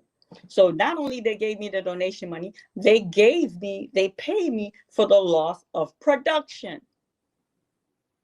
And then I'm not going to go too much into it, but on the film, like for the girl on the porch, I lost 2 scenes with her. He don't know how to act. He don't know how to act. So a lot of y'all covered Awaken, but none of y'all noticed when they opened the door, it was a short little white man. He towered over that opened the door, and he like, where is she? And he pointed. Antonio didn't say nothing. He wasn't supposed to be in that scene. That was that girl scene. We lost that. That was supposed to be a beautiful scene. Because that's where he comes. He comforted her because a romantic relation had already developed between them. The porch was like the introduction. And there was another time, the other scene, like they went to dinner and this is, and I kept it clean. Wow. It clean. But he pissed this girl off and I lost 2 scenes. They reimbursed me. And the baby mama, for the court scene, he pissed the girl. I wonder how he pissed her off. I guarantee you it was sexual harassment. I guarantee you he tried to holler at her. He tried to get in them draws. Because the lady said this man is disgusting. I don't want to work with him.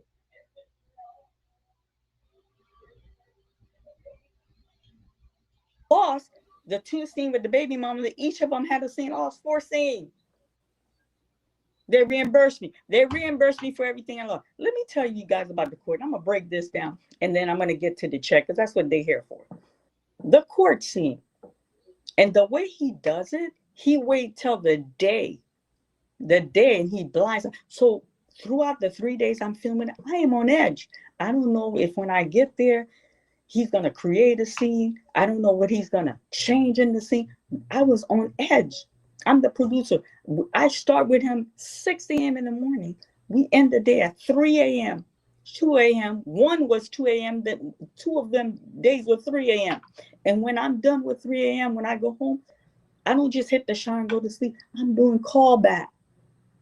Callback. You got to make sure people, I'm the producer. I wear many hats. And then sometimes I'm fixing the fruit tray. I'm fixing the salad because I know in the morning I got to be on set at 6 with them to get started. I'm not going to have time in the morning to do all that. I was going for 3 days. I was going on 2 hours, 2 or 3 hours of sleep. Yeah. When he left Cleveland, Ohio, I was hoarse because my immune system went down. I put my all in the film. So let me tell you about the court. When we got in the court, and he's like, "We not doing this." I'm like, oh, Doc. And I'm sorry. Yeah, I'm sorry. Just to be clear, when you're talking about the court, you're talking about the court scene in the movie Awaken. Court scene in the movie. He's like, "We're not doing this. You're not gonna have me having 2 baby mama coming to court for child support." I said, "It happened. I did my research. I don't care what happened. We're not doing this. I'm about to open a school. You're not portraying me like this. But that's your life though, bro. Like how you want it to be about your life, but don't want the real. See, this is what I mean by he was trying to portray something that he wasn't. That he wasn't. And when he's saying that to me, it confuses me because I'm like, I'm not portraying you. This is your real life. Right. He's like, you're not going to portray me like this. This is what we're going to do. You're going to create a scene where I beat the case. I don't know what the hell he was talking about because I didn't know anything about a case that he beat, which there was such a thing. So we're sitting there, everybody's at a loss. He's like, we're not going to do that. We're not going to do that. This is what we're going to do. And you're going to recreate it. And then so, they're Googling. They were on the ball. They're like, well, yeah, here's a scene. He beat it. And I said, Doc, the actor that show up to sit in the courtroom, majority Caucasian. You ain't got one white face on the step. We can't even recreate that. I don't know. You the producer. Figure it out. This is how arrogant he was in there. He's like, that white girl you got for my lawyer, it ain't gonna work. Wow. I need a black lawyer. I said, well, we just gonna roll with it because that's who came for the. No, get me a black lawyer. I'm not gonna have no white person represent me. I am under so much stress at this point. I called Lisa. I said, girl, get me a wig. Meet me at the courthouse, Avon Courthouse. She's like, what? I said, she's like, well, TJ here. TJ's an attorney. When TJ know we're filming, before he breaks, you know how they go, they do their presentation. He's like, man, I know how y'all get down. I'm coming to the studio for lunch. I said, leave TJ, tell TJ, bring me a wig. I jump in my car because I'm not losing that court scene. And then, making this movie, it gave me more confidence in my ability as a filmmaker, as a producer. I jump in my car. So I'm on the phone with her. Meet me at the courthouse. Bring me a wig. He's not rolling with the white girl as his attorney. I got to step in. I'm on edge. Everybody who's there is on edge because they read their script. We're prepared to execute one thing, and he switched it up on us. I got home. I didn't even wash up. I'm not dirty, but I was working. I'm moving. I took off my jeans. I took off the shirt in the bathroom. I went in the closet. I grabbed a suit. I got dressed. I went in the mirror. I made 4 because I'm natural. I made 6 cornbread. I jump in the car on the way back to the court. I'm so sorry. That's ridiculous. You okay? I'm okay. While I'm in the car, I called the BMW dealership. That's crazy. Okay. I had Brian's direct number. I said, Brian, can I use your office? Oh my God. Can I use your office? I was in tears. Oh my and he's God. like, use my office. Are you okay? I said, I'm fine. I need to use your office. I said, we're at the Avon Courtroom. We're at the Avon Courtroom. The judge. Bro, come on, bro. Man, you made that. I'm sorry, this pisses me off. The fact that he did this to this woman, like, I don't see you. You know what's crazy? You hear him, black queens forever. Snow bunnies never. But I didn't see you do nothing for black women but bully them. I didn't see you do nothing for black women but hurt them.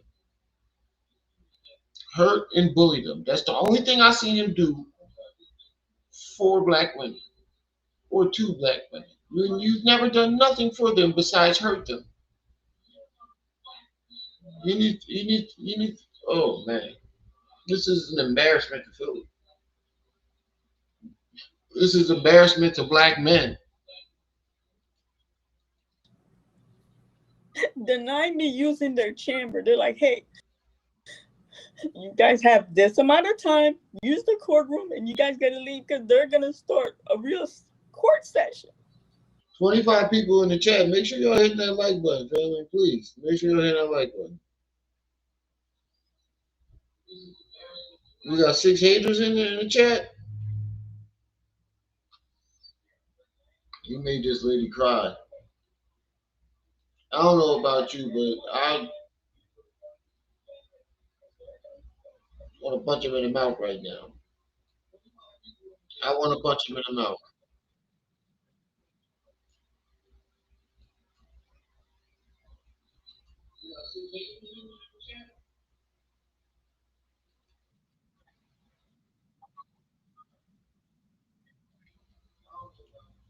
Lenon is live right now, so I'm gonna give y'all a choice.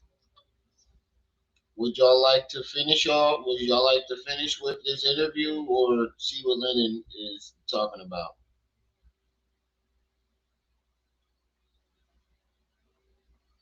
Put a 1 in the chat if you want to finish the interview. Put a 2 in the chat if you want to see what Lenon is talking about. Yeah, he's a piece of shit for that. Making this lady cry, he's a total piece of shit for this. Total piece of shit.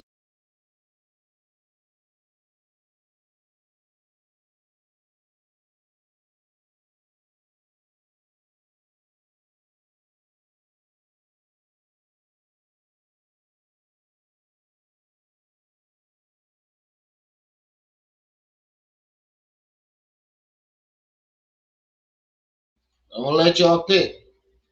Put a 1 in the chat if y'all would like to finish this interview.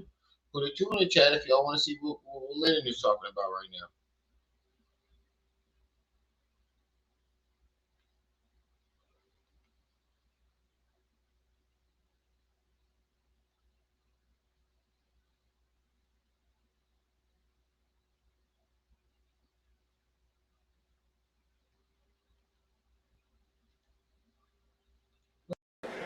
Don't worry, I'll wait.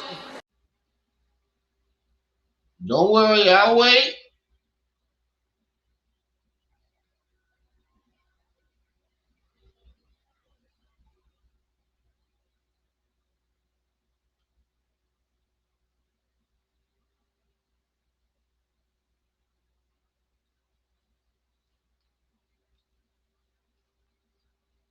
So I'll pick for you.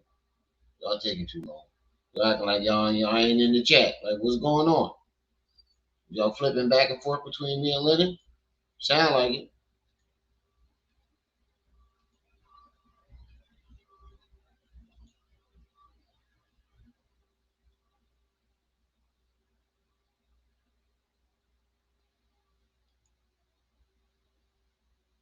He has at least 3 baby mamas in the Philadelphia in the child support. You can look up the dockets, and then there's another woman that took him to child support. I'm not quite sure what actually transpired as a consequence of all of that. Okay, so y'all would like me to finish the interview? I got more people voting on the interview, so I'll go back. Y'all act like y'all wasn't in the chat. Like y'all quiet in the chat. Like what y'all want me to do? I ask y'all a question in the chat. Y'all act like y'all ain't even there.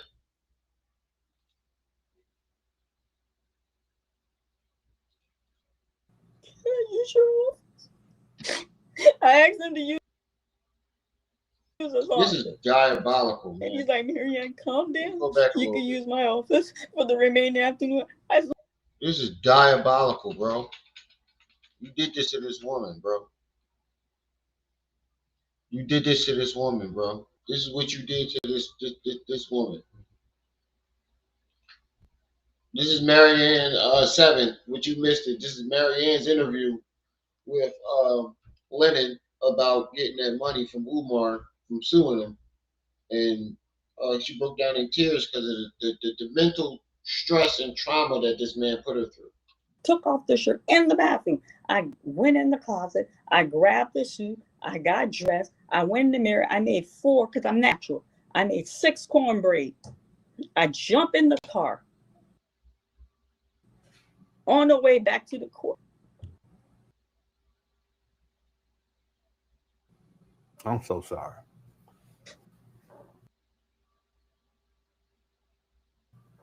You okay? I'm okay. While I'm in the car, I called the BMW dealership. Okay? I had Brian's direct number. I said, Brian, can I use your office? Can I use your office? I was in tears. And he's like, use my office. Are you okay? I said, I'm fine. I need to use your office. I said, we're at the Avon courtroom.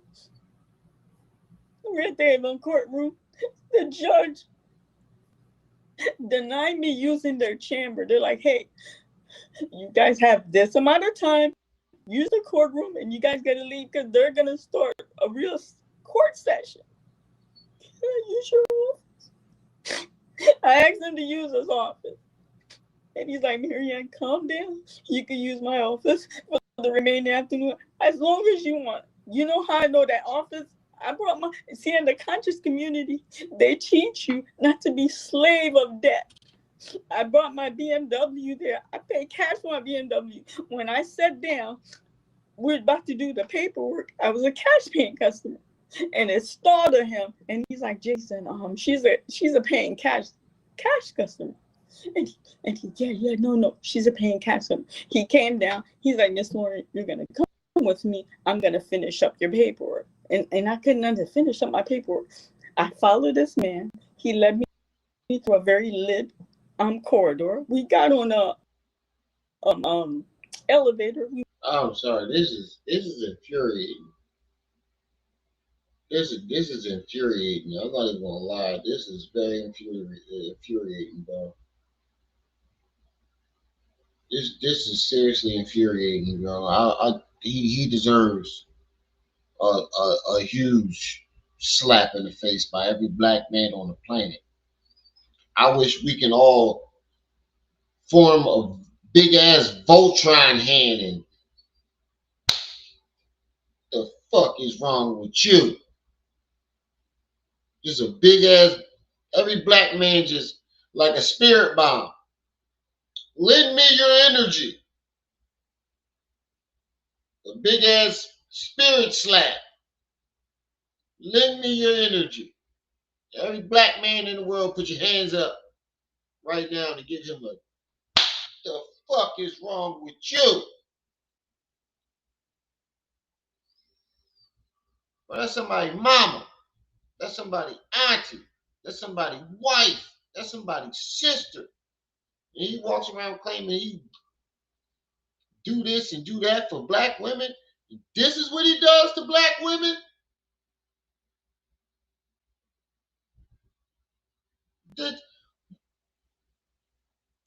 The crazy thing about it is, you see him uplifting black women all on his live streams. But when you go back, I want you to go back and look at the videos of every black woman this man has dealt with. I want you to go back and look at every video of every black woman that has interacted with this man that has made a video and tell me what you see. Black men, lend me your energy. We need to do a giant spirit bomb slap on this thing. Lend me your energy. Raise your hands in the air right now. I ain't even trying to be funny. Raise your hands in the air right now. And the fuck back it. You ever see Major Payne? Don't you ever hear me? Major Payne slap the bull when he try to sign up for the police academy. That's what he needs right now. A Major Payne back end, front end, by every black man on this planet. Lend me your energy. We need a giant spirit slap.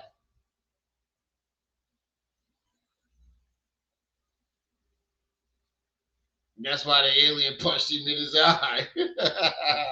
Right. Went upstairs. The BMW in Westlake, a beautiful showroom.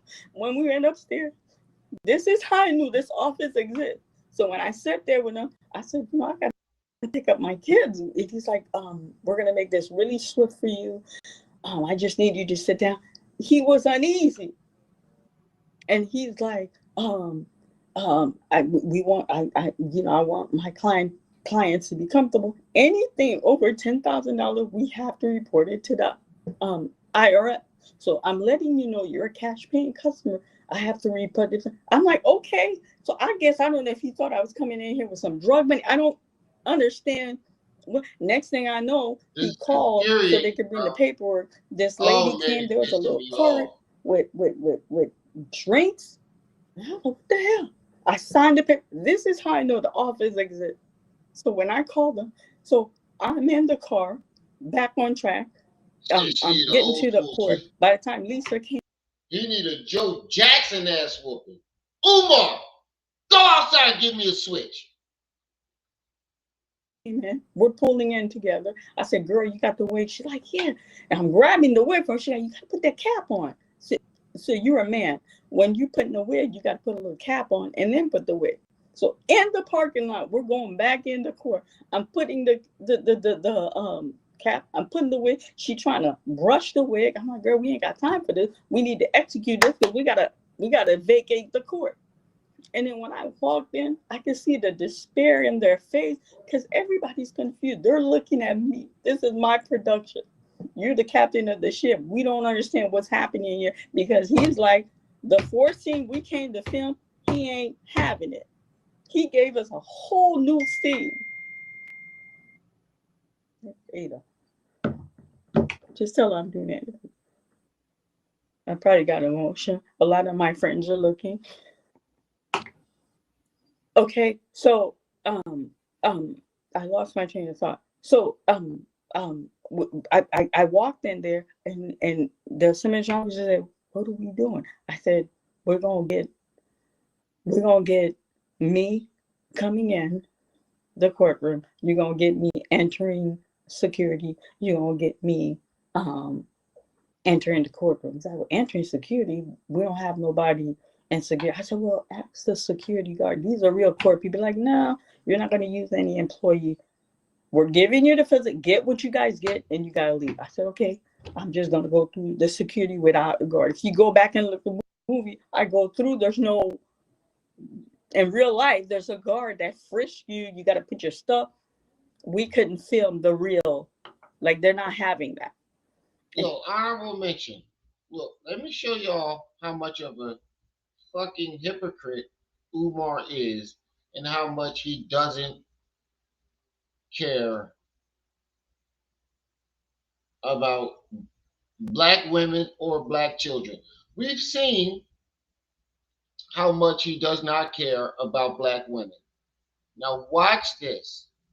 I just put this video up yesterday. Now y'all haven't seen it, but look at this. I want y'all to see this. Let me show you how much he does not give a fuck about black women or black children. Let me show y'all something real quick. It's like 1 minute. I just put this up on my channel. Look at the contradiction. Intentionally designed for us not to be successful within it. And what happens oftentimes, so if we look at the school to prison pipeline or public school here in Philadelphia, and I'm a former Philadelphia school psychologist, by the way, okay? If the black boy isn't learning, we blame him. If the black boy isn't learning, we blame him. If the black boy isn't learning, we blame him. If the black boy isn't learning, we blame him. He don't have ADHD. He has I don't care to learn disorder. Let me say that again. He don't have ADHD. He has I don't care to learn disorder. Let me say that again. He don't have ADHD. He has I don't care to learn disorder, brothers and sisters. Let me run that back for you, just in case you ain't catch it. Intentionally designed for us not to be successful within it. And what happens oftentimes, so if we look at the school to prison pipeline or public school here in Philadelphia, and I'm a former Philadelphia school psychologist, by the way, okay? If the black boy isn't learning, we blame him.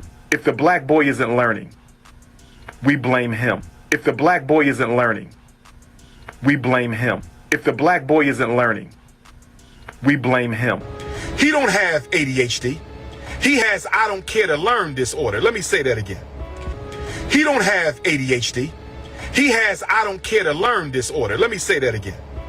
He don't have ADHD. He has I don't care to learn disorder, brothers and sisters. It's not that he can't pay attention. He don't want to pay attention. It's not that he can't pay attention. He don't want to pay attention. It's not that he can't pay attention. He don't want to pay attention, and you ain't gonna do nothing about it. This is the man that claims he gives a fuck about black women and black children. You just watched a video of him telling us that when a black boy isn't learning, we blame him. The system blames him. But then the next clip, you see him blaming the black boy for not learning.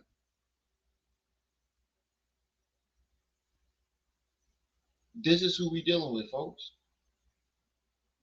This is the type of man that was trying to be a principal of a school that you wanted to put your black children in, that you wanted to put your child in. He's a hypocrite. He's a racist. He's a misogynist. He's the fucking devil.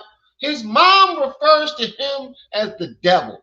Not only did you hear Lene Stacks, shout out to Lene Stacks too.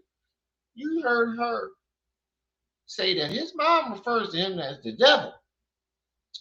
You not only did you hear her say that, you heard his nephew say, his grandmother, which is Umar's mother, call him and say, I know you're going to save me from the devil. He's performing rituals in her house with animal guts and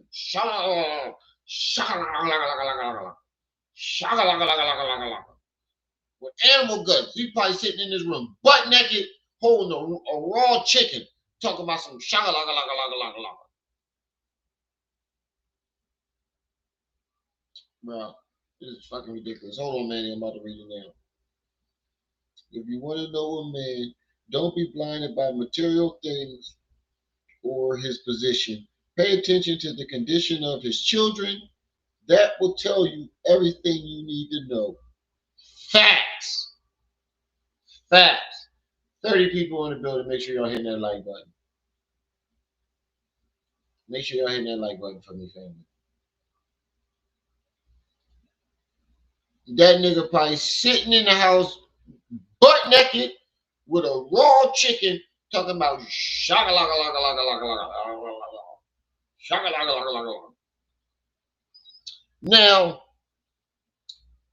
there are those of you who realize that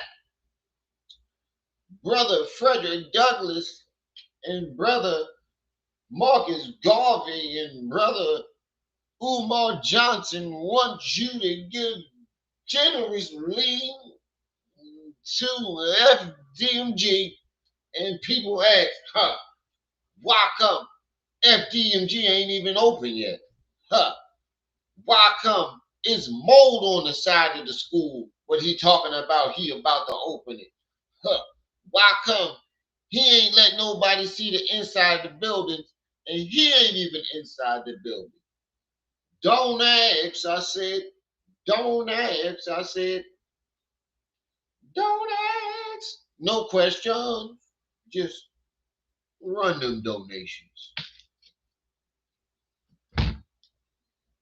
Oh, you sent me an email too? Hold on, let me check. I've been getting a whole bunch of emails. Mr. Judge emailed me. You emailed me. My lawyer's been emailing me. Yep, he's a psychopath. A psychopathic, narcissist, rapist, scammer, liar, liar, liar. Mm-hmm. Oh yeah, you said me the same thing. But that statement is very powerful. Listen to Woody. If you want to know a man, don't be blinded by the material things or his position. Pay attention to the condition of his children. That will tell you everything you need to know. Now look at the condition of his children. His daughter is running around Philly like a chicken with her head cut off. Crazy than a motherfucker. Screaming out, I need my father. Where is he at? Somewhere in Philly, probably right around the corner. Hiding in a rental car, doing nothing. How can a principal is like a father to children? A principal, you are the father of the school. You can't even be a father to your own children, but you think you can be a father to an entire school? Think about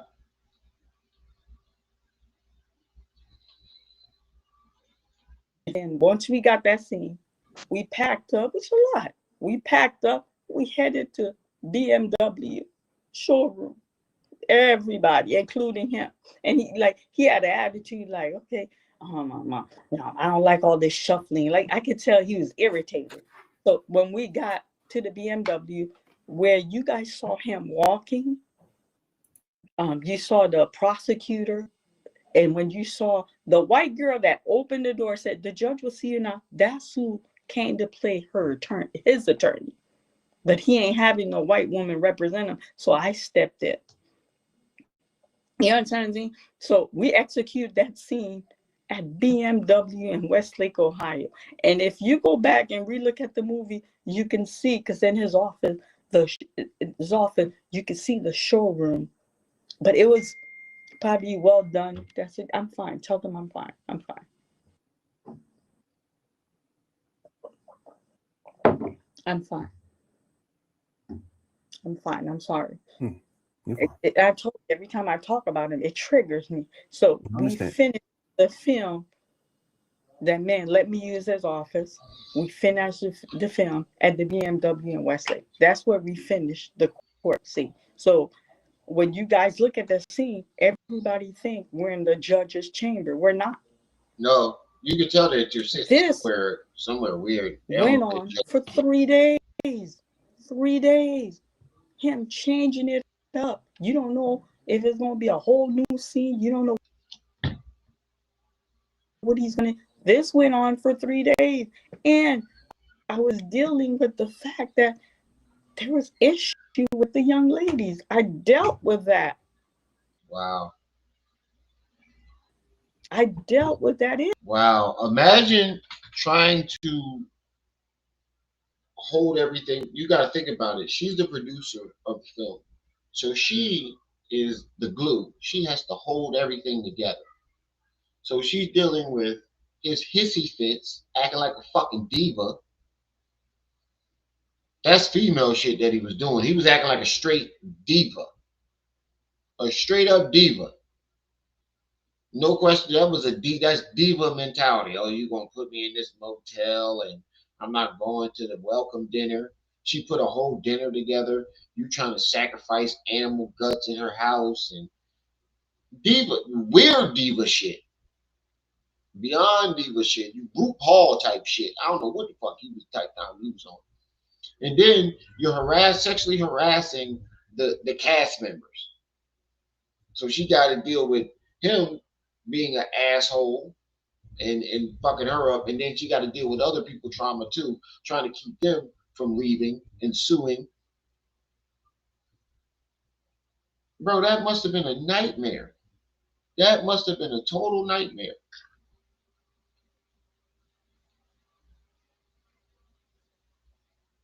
You know, man who don't care for their mother and don't treat their mother right is not a man, you know, is going to treat any other woman right. That's a fact. That's a fact. And children are the treasure of their life. That's my treasure. That's my legacy. I want to be every part. I want to be a part of everything when it comes to my children. So the fact that you can walk around like, I don't know, but if people know my story about my oldest son. He was taken from me by his mother, bitter baby mom,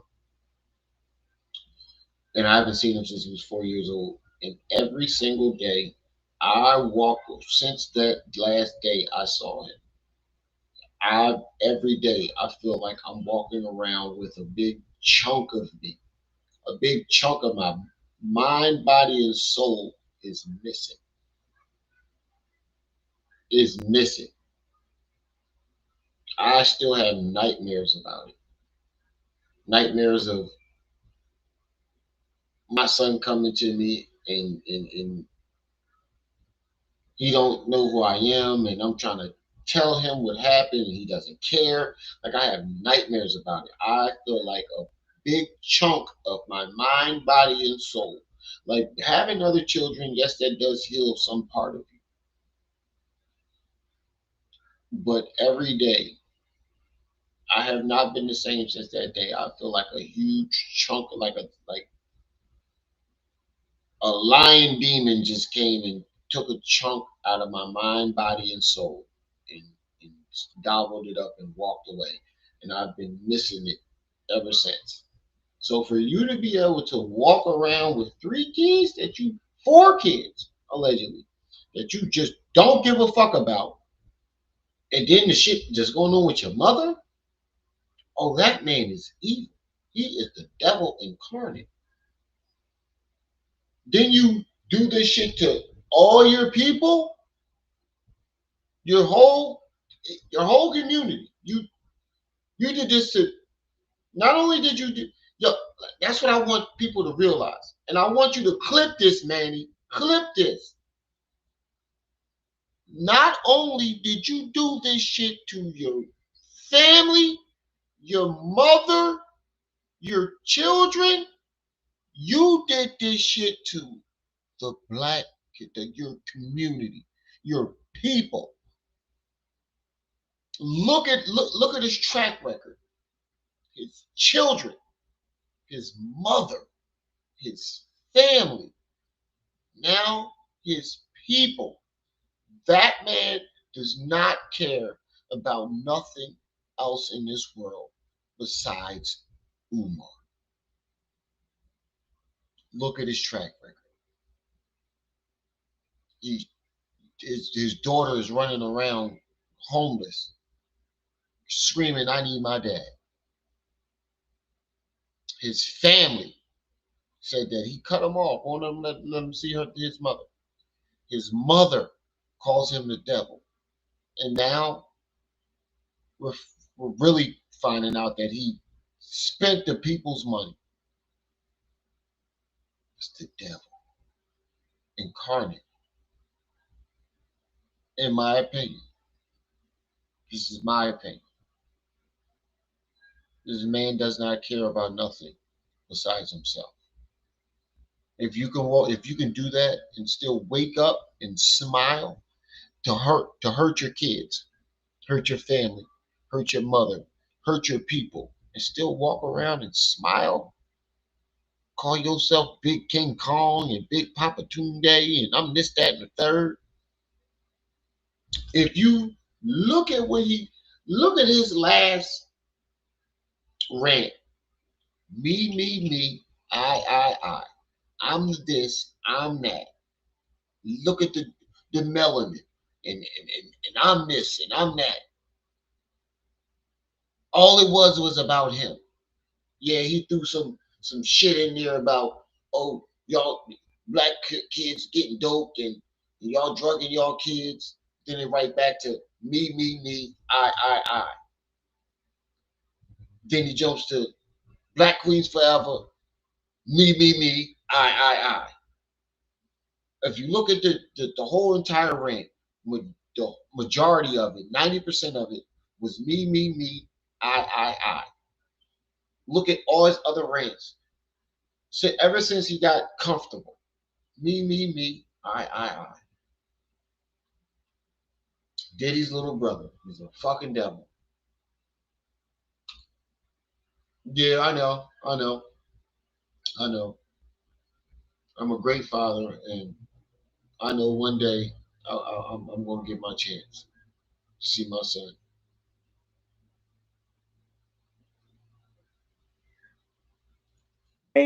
And I was dealing with the fact that It's your wife. there was issue with the young ladies. I dealt with that. I dealt with that issue.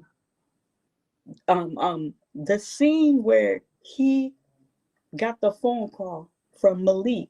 He kept saying Malik, it's Malik. The scene that he got that phone call, and there was a joke on set. We should make the phone ring while he's talking, because he had that famous pretend like he's talking and the phone ring. They had that little inside joke. I said, y'all quit playing now. Quit playing. That scene, that day, there was about 21 people in the house. I would have made 22. That is the only scene as a producer I couldn't have been there. I said, TJ, lock it down. Because he refused to sign the set. So TJ kept coming. You need to ask this man for not the set, the contract. He wouldn't sign the contract. I asked him for the contract every day. He gave me an excuse every day. I said, T, you're my eyes, you're my ears. This is my place of business. You know where I had to, that's the only scene. As the producer, I wasn't on set. You know where I had to be? I had to go meet this young lady with the her uncle, and meet her little agent. I said, well, I'm at the studio. Can't y'all come? There's a basement. I can have a private. Nah, ain't nobody catching no case. You coming? Because if you don't come, we're not talking no more. Something transpired with this girl, and I was embarrassed in front of these people. And then it's because I worked with this woman before, out of respect. They respect my studio not to come. These people, they weren't playing with Umar. You understand? So and just to be clear for anyone, I apologize. Just to be clear, what Maryanne is referring to is that Umar, while he was there, he was targeting. These are my words. He was targeting these young ladies and exploiting them. And there were things that took place, and as a consequence, one of the actresses brought her agent and her uncle. Yeah, she brought her agent and her uncle. They wanted to sit down, and I'm glad I made do. That's when I told you that I got that little gig on Broadway. She felt, this young lady felt so uncomfortable around Umar that she went and brought her uncle and her agent, because she was so uncomfortable around Umar. That's a hot pursuit. That means he kept pursuing her even after she told him no. Mm-hmm. I say, T, hold it down. And then I told him, I said, shoot the scene the way I want it. Do not let him change nothing. If he's trying to change it, say, let's do it the way Maryanne wanted. When Maryanne gets here, when we do the retake, we'll do it. That's why I told him. I said, Tim, do not let him intimidate you. Shoot it the way I want it. And then the only thing that disappointed me with the scene, they didn't lay out the food. Like, I don't know, no one was thinking. They shot the scene. They're supposed to be having dinner. So she's laying the tray, but there's no food. The food should have been on the table. But that's okay. We got the scene. So that's the only scene I put out in there, because I was handling business, because you made so much mess on my production. So much mess. And then when we're sitting in this meeting, I'm trying to tell them, well, we don't want to get into detail. You made your video, you have your movie, but you're not going to bring behind the scene. You're not going to do that. It has to stop. Don't you want it to stop? Don't you want peace? I'm like, don't. Yo, one thing I noticed is the lawyer keep aiming for those behind the scenes videos.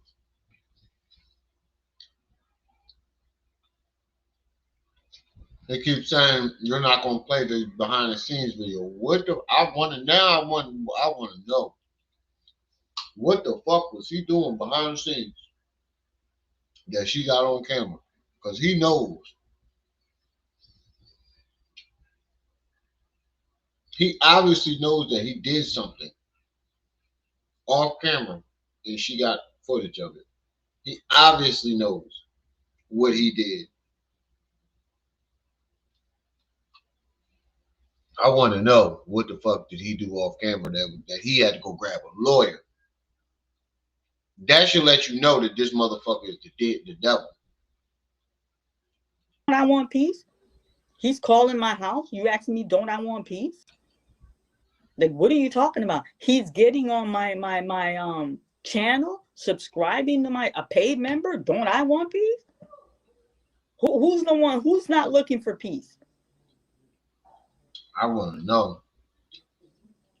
He only started looking for peace when she said she gonna release those behind the scene footages. What the fuck was he doing behind them scenes? Damn. And now she can't. I don't think she can release him now. She took that money. Predator-like behavior, most likely.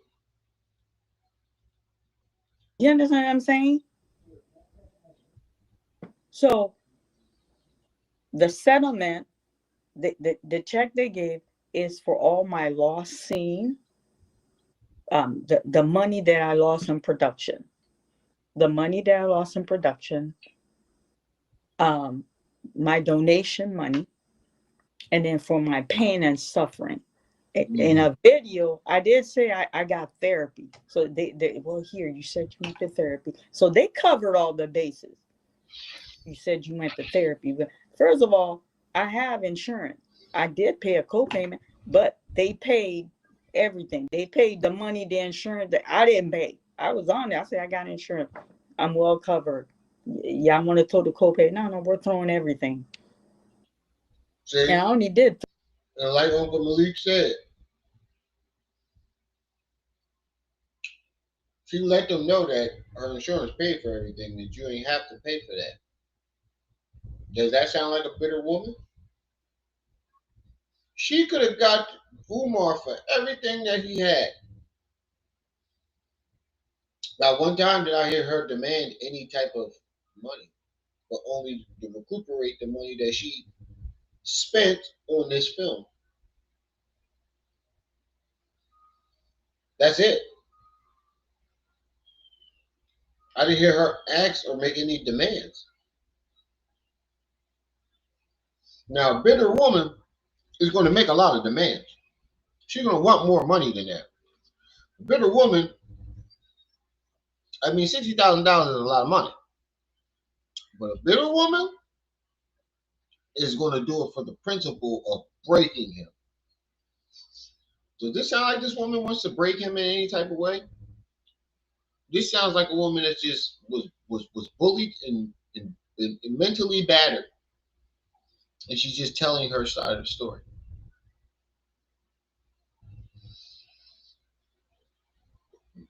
I believe her. I believe her. 3 days of therapy. Like, I was just so angry. He tried to take me for $500,000, and then I'm saying some of y'all that he tried to get her for $500,000. Not my subscriber. They're like those that are for him that jab me. You hold up, lady. I don't know, because I mean I do remember you saying that little, you said that little piece of change that he gave me, little piece of change. I don't know about you, but 60,000 is a lot of money. And she said a little piece of change, right? Now keep that in mind. Umar ain't stupid. He tried to sue her for $500,000. Lady, how much money is you worth? Because 60,000 is a little piece of change to you. I don't know about you. 60,000 is a lot of money to me. I ain't a rich nigga. But you ain't even deposit. She said, I still got to check upstairs somewhere. Like it was nothing. That check just sitting upstairs somewhere. Miss Maryanne. I see you with the nice china in the back. That china is expensive. My grandma used to have that. That ain't cheap. You talking about driving BMWs and lady, ma'am, miss. How much money do you got? God damn. He trying to sue you for $500,000. He gave you $60,000. He's like, that little piece of change, that little check just sitting up there. That ain't nothing. Hold up, Miss Maryanne. Let me find out you balling. Miss Maryanne balling. She said, I drive my BMW up there, just, that little piece of check just sitting up there. I ain't even deposited yet. I know $60,000 touch my hand, that motherfucker going straight to the bank. I'm laughing straight to the bank with this. Ha ha. Ha ha ha ha ha ha. She like, nah, ain't even, nah, man. I deposit when I feel like it. That's what I'm saying. Miss Maryanne sound like she got that paper. Miss Maryanne sound like she balling. Steph Curry on her. Swish.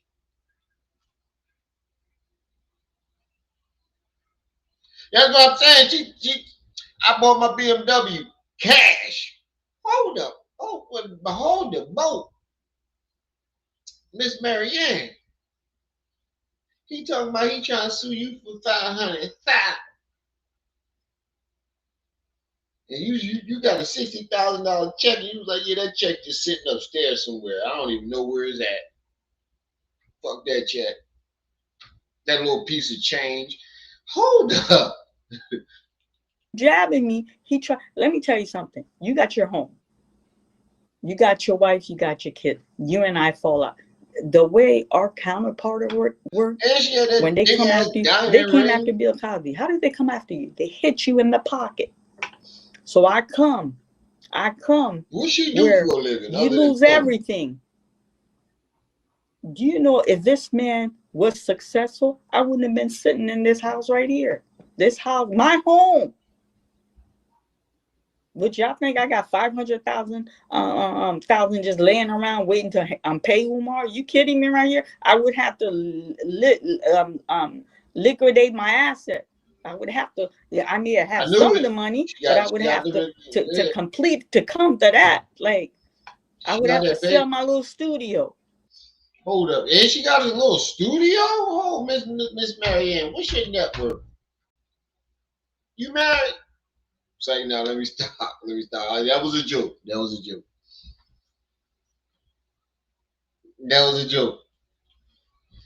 joke.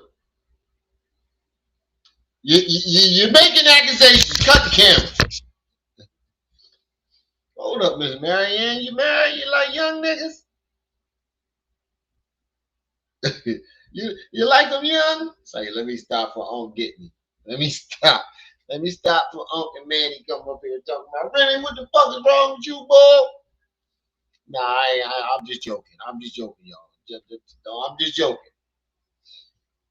So we got some big old bitty. Let me stop.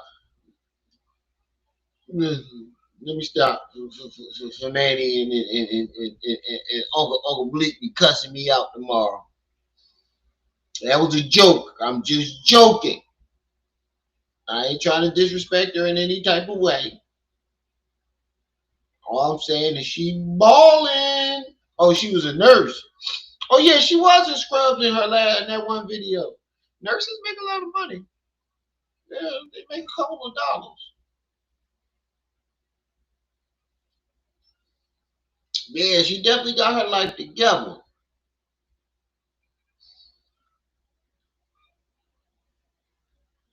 That's why I said I'm joking. I'm joking.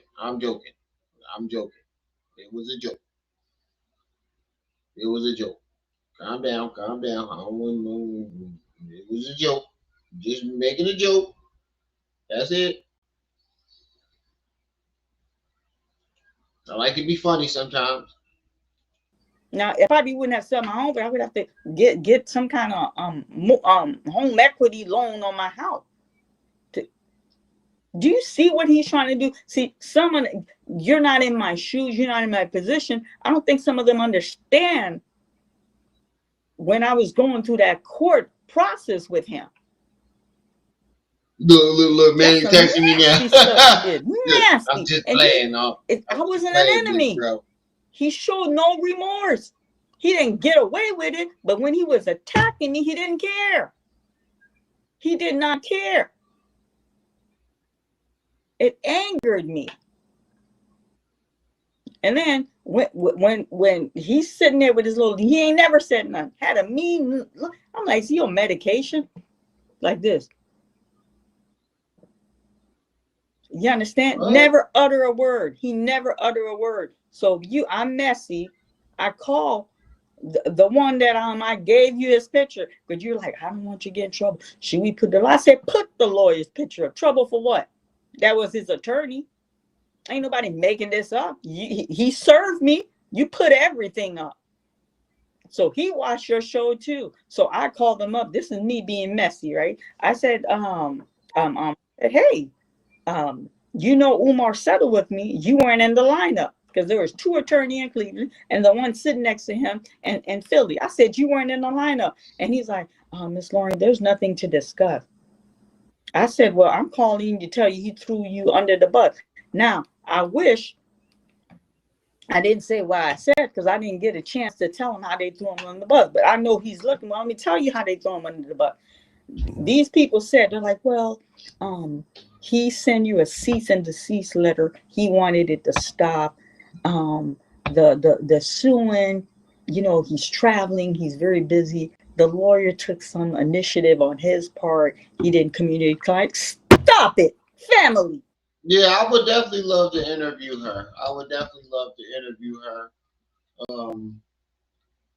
If she would like to come over here. And that's why I said I would never want to disrespect her in any type of way. I was just making a little joke. I hope that joke didn't offend anybody or offend her. It wasn't trying to be offensive. I'm just stating she's a very beautiful woman, and yeah, that's it. That's it. She's very beautiful for her age. She's done well for herself. I'm a married man. I'm not trying to, break up my happy home. I was just making a joke. I just like to be funny sometimes. I hope she doesn't take offense to this if she sees this, because I was just joking. But back to the interview.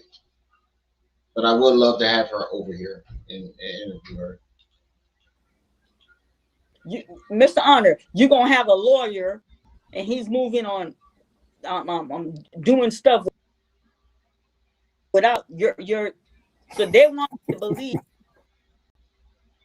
Oh, come on, man! I ain't lying to you. They wanted me to believe. Crazy.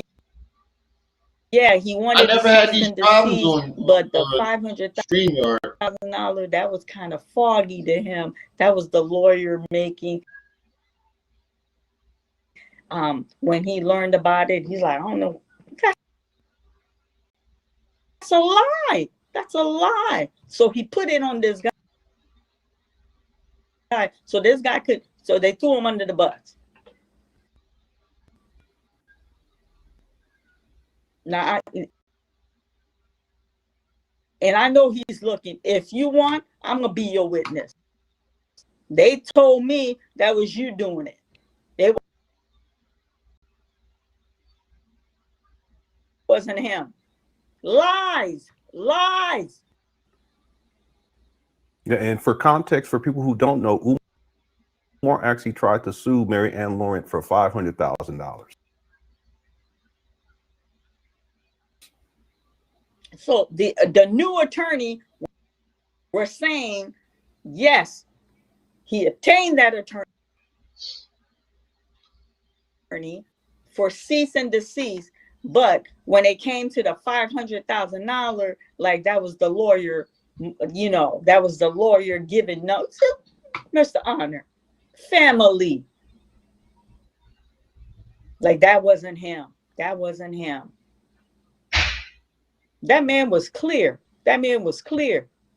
out of the 500, what can y'all get? He, if Umar's not happy about that number, Umar's gonna give you a number.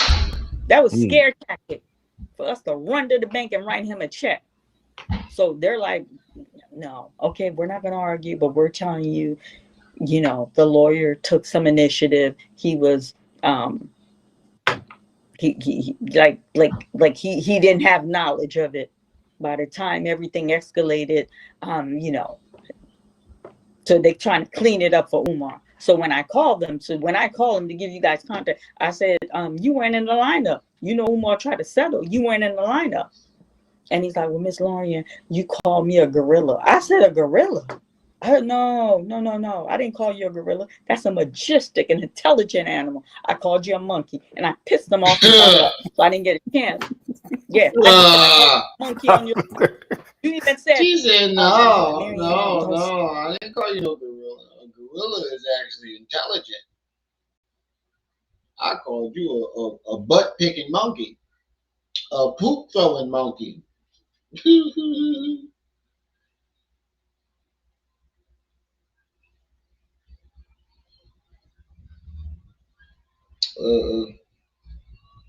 A pig throwing monkey.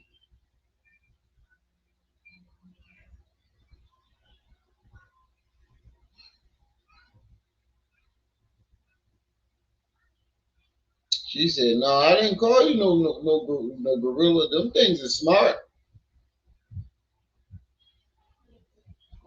I called you a pig throwing monkey.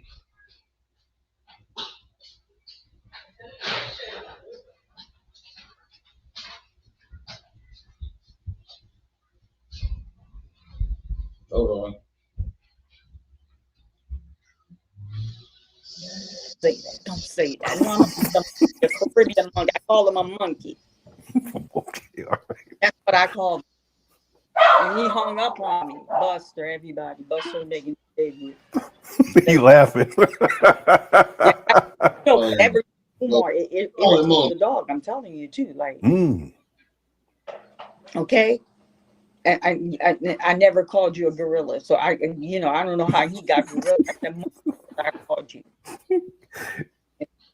Up the phone, but they threw him. So mine is, I was trying to get messy to let this man know. See, you're standing trying to tear a sister down. I look like you, and not only that, I look like you. I share Caribbean heritage like you.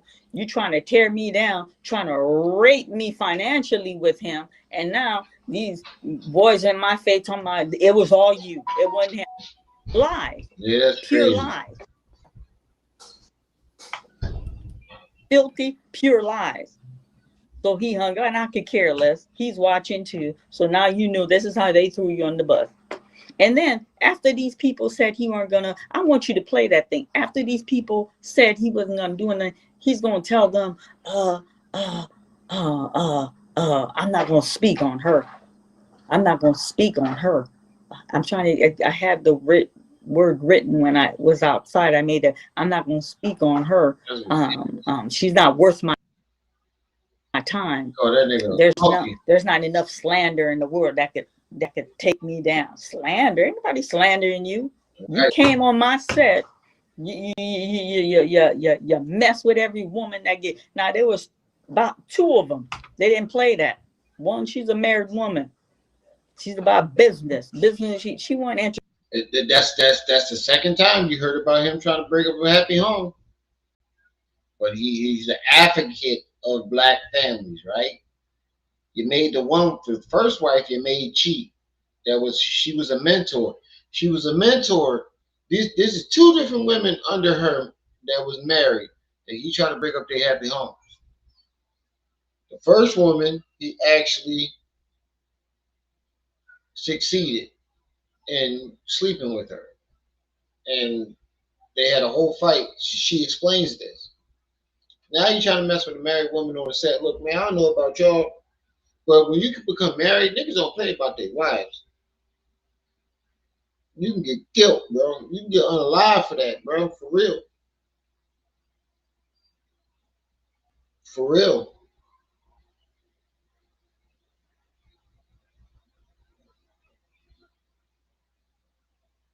You get unalive for that, bro. Niggas don't play about their wives.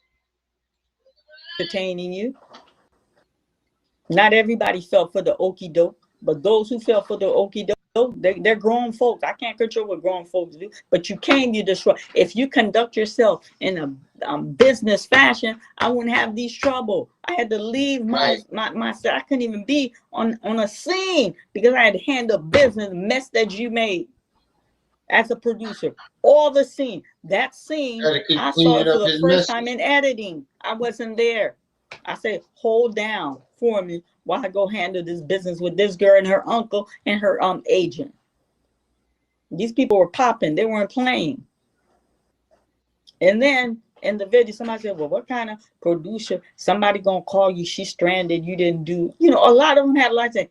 Let me tell you, when she called me 5 o'clock in the morning, I was ready to leave the house because I had to be on set at 6. I had stuff in the back. Like the back seats were full, the front, there was no room for her to sit down. The trunk was full because he wanted an Afrocentric movie. If you guys look at the film, people are in Afrocentric attire. We trying to make it look. He's not African. I don't think her webcam froze there. Oh, I thought that was my webcam. Comes back.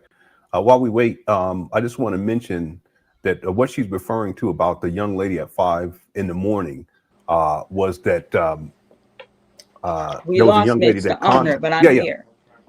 Okay, yeah, I would just give a little more context about the young lady at 5 in the morning that called you, had dealings with Umar in his hotel room, and then she was stranded in front of the hotel room. So that's what I was saying. While we wait. It's his wife. Yeah, I can. So Umar got the girl to his hotel and something went down and she got stranded. We don't know if he crushed the cookies and like Umar like to say, or she just, I mean, you went back to the hotel with him. I mean,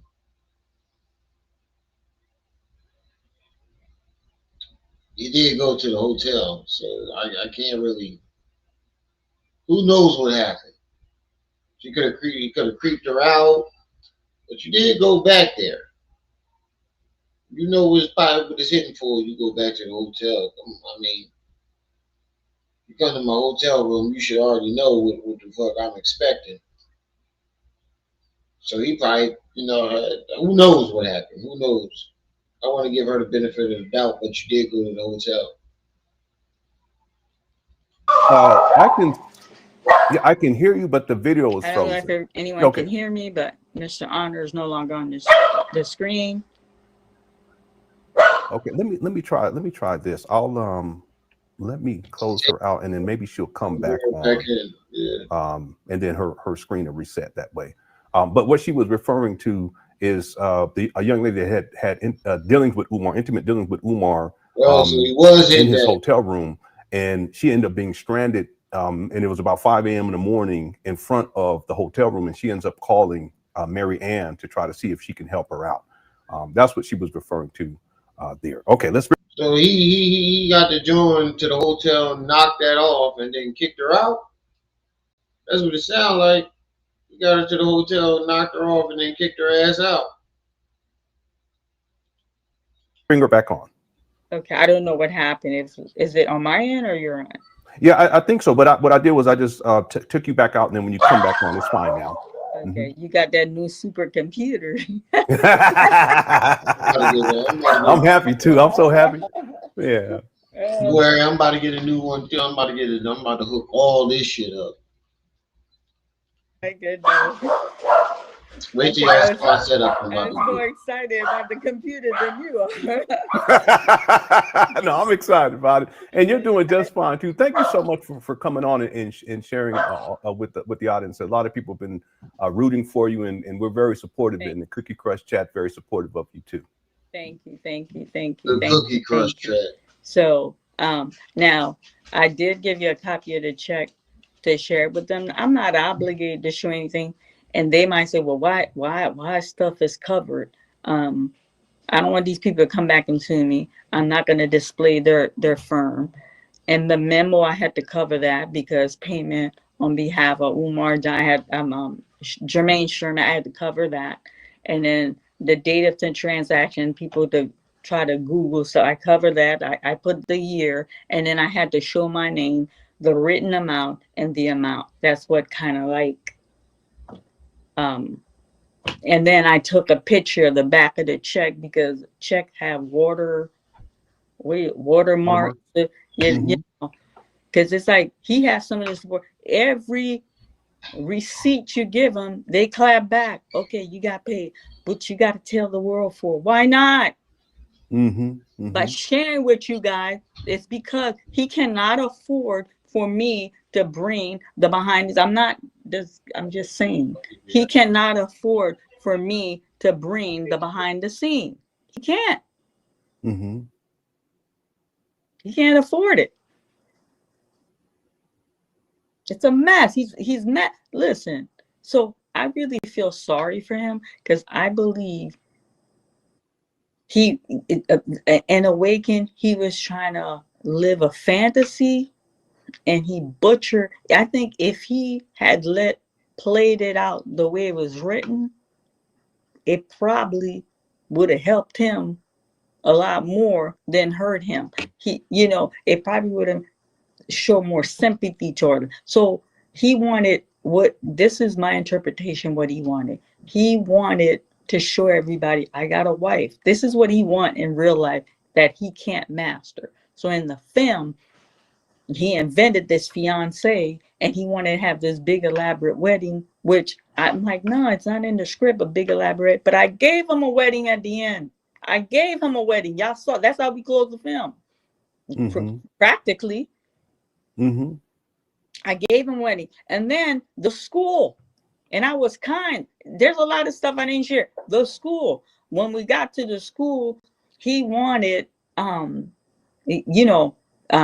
scene for the school was like him making a video in the principal's office to say we got the school. And then the scene, he wanted this man to have the kids come out in the hallway. And for him, it's like, hey, let's get the class clapping. And then the guy was like, oh, no, because I have a kid. This is what pissed the principal off, where we just got the outside scene. He's like, oh, take the white kids. I just want the black kids. This is a black school. You don't go. He's a white principal. He's looking at me like, who you people are coming in my school telling me? First of all, he's like, we couldn't put the kids. I'm like, them little kids I got ring around the rosy. I had to get written things. Right. Had the parent come. I'm like, you can't use real kids. Like, I don't think he was registering. And then he offended him when he said, I just want the black kid. This is a black school. This ain't not for white kids. Like, he was just a little arrogant. And the man told her, get what you guys need outside and leave. And then what you got, this is how we close the movie. When he come to the school, and then I'm like, that's perfect, because technically all we do see is the building of FDMG. So I'm glad we didn't get that office, because he don't really have an office set up in FDMG. No, he doesn't. He doesn't have an office. So he wanted me to play out a fantasy for him. I got the school. A school that's not a reality. In the movie, he wanted me to portray the school as a reality. I got my wife. He wants a wife. In reality, you got 3 baby mamas. Oh, and in the meeting, they're sitting there, and you're not gonna take his picture and make disparaging accusation. I said, what are you guys talking about? So I'm gonna give y'all the picture. No, I'm gonna just give the picture. This is factual. Ain't nobody sharing no video with them. A lot of y'all looked at Awaken. At the end, it's like, Queen, after the movie, I need you to do a picture tribute to me. First of all, if you guys look at my movie, there's no picture tribute in any of my film. I'm like, a picture tribute? Yeah. You're gonna do a picture tribute. He selected all the picture he wanted in the picture tribute. Email. You know what I noticed about this whole entire thing? Now, I want you to think about it, right? All the women that have come out on Umar have all described the same behavior. I want you to think about this. Manny, I want you to clip this. Let me start over. All of the women who have come out to expose Umar, they all have described the same person, behavior, personality. Key thing to this is none of these women know each other or live around each other or even speak to each other, but they're all describing the same behavior.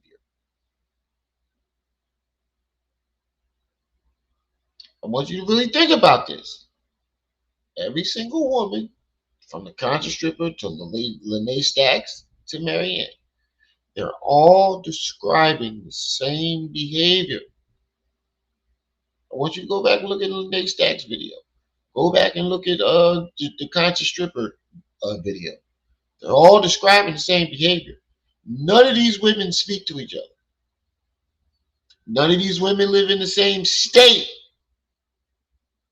But they're all saying the same shit about the same person. What does that tell you?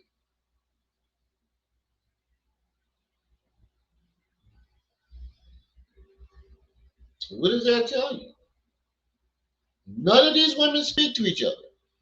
None of these women live in the same state. All these situations happen at different times of the year. Some of them years ago. But the one thing they all have in common, they're all describing the same exact shit, word for word, about the same person.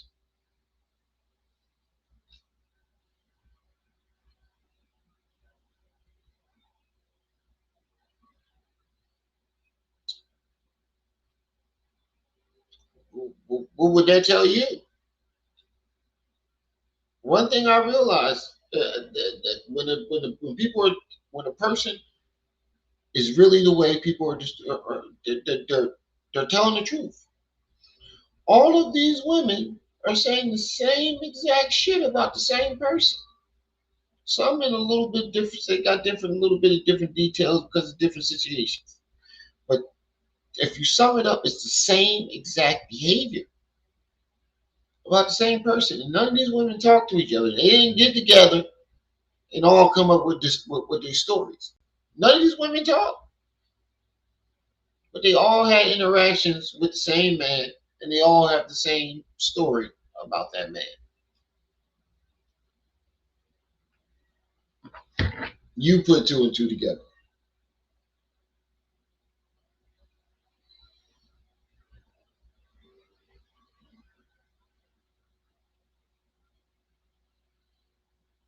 Hold on.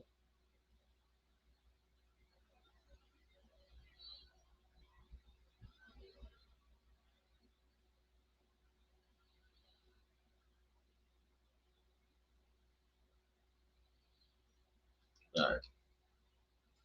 So, but we came prepared. I'm like, here's the email. All those pictures that he sent me, that was his picture. When we started the picture tribute, there's a picture of me and him. I've never seen that picture till we got the email from him. He wanted that tribute. So what he didn't want me to do is to take that baby mama, like his baby and the mama and him, and come out and say, look, not only you got the girl, here's that third baby Honor was telling y'all about. He didn't want me to do that. I'm like, what are you talking about? It's in the movie. He sent the picture. Well, you're not gonna make any. I'm like, it's in the movie. The picture tribute is at the end of the film. What are you talking about? I said, here's the email. Every single picture, that email from Umar email to Maryanne Lorient email. What y'all talking about right now? You see how he was covering all base? He got tired. He got tired. He's like, this girl's become a problem. I need to shut it down. Give her a little change and shut it down. That's what it was. Pretty Give her a much. change, shut it down. Pretty much. And then some of y'all say, oh, I'm donors money. Listen. First of all, I was a donor. And in that money, let me tell you, when I Miss Maryanne, if you see this, we're not saying it as a bad thing to you. We're saying it as a bad thing to Umar because we know he ain't got no money. Not 60,000 just laying around, so he had to get it from somewhere. We're not saying it was a bad thing that you got the money and it was donor money. We don't want you to take that as we're blaming you or it's your fault or you're guilty in any type of way for getting that money. That's not what we're saying. We're saying that he's misusing the donor's money. He's using the donor's money for his own personal reasons. We're not saying there's any fault on your behalf. We're not saying that it's your fault or you're a bad person for taking that. No, you should have took that money. You should have got more. And as you're saying, you donated money. So some of that money was yours anyway. What we're saying is, if he'll dip in the donor money to do that, we know for a fact that he's dipping in the donor money to do everything else. It's no fault on your behalf. We don't want you to feel like it's your fault on your behalf in any way. you that when I made that little video for them outside, that check was upstairs. That check got deposited today. Today, I didn't put it in Wells Fargo. I didn't put it in Huntington Bank. I went to Chase Manhattan, opened a baloney account, and put it there. And that check, I'm not putting no check from him in my real. You got me cased up. You understand? Look, she don't even give $60,000. Like I said, $60,000. I'm putting that check immediately. She don't even give a fuck. She got that paper. She paid for her BMW cash money. Cash money. Miss Maryanne. Bowling.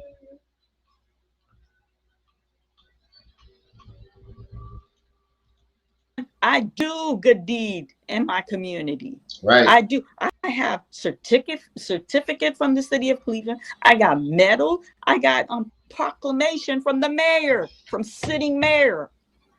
I ain't making this up. Everything is well documented. Go on my Facebook. We're not trying to say it's your fault, Miss Maryanne. I hope you see this. I hope you see this part right here.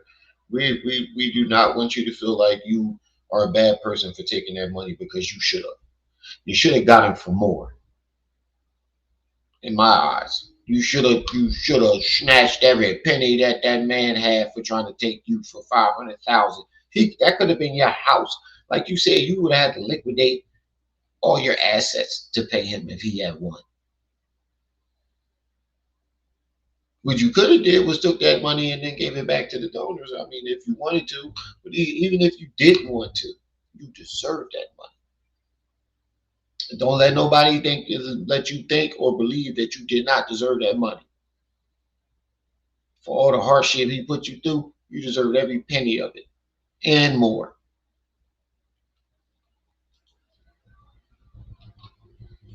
You understand? You know why? Because I do good deed. I give back to my community. So that money that we got, every time I do something good deed, I'm a tribute it to FDMG donor. Because that's where that money come from. He ain't got no 9-to-5 like you and I. I ain't even see that. I never saw this part. I don't remember her saying that. And look, she said she would give it back to her donor. See, this woman is righteous. This woman is a good woman. And whoever married to her is lucky to have her. If she's somebody's mother, sister, family member, you are lucky to have someone like that around you. She's a very good woman. She's not even thinking. And the thing about it is, I haven't really heard her like really thinking of herself in this whole thing.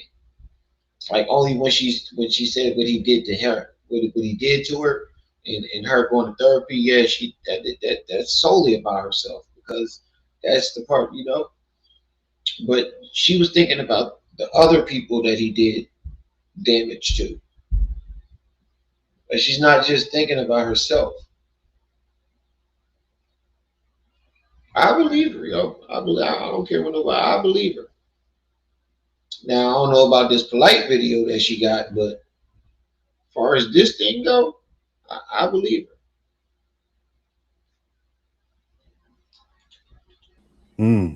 You understand?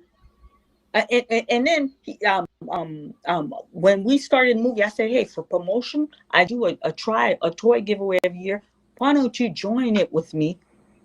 You know what? He ghosts me not to give no toys.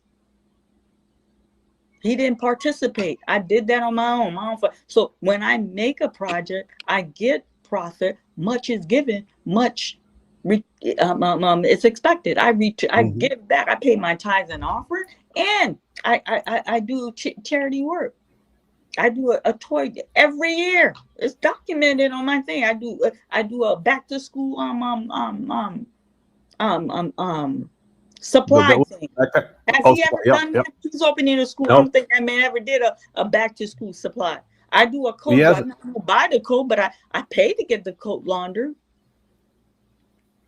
You understand? See? So y'all say, and then don't think like, yeah, he gave what he gave me. Ain't nobody struggling over here. No one's struggling over here. No one's struggling. They had to give me something. They can't afford the behind the scene to come out. They cannot afford it.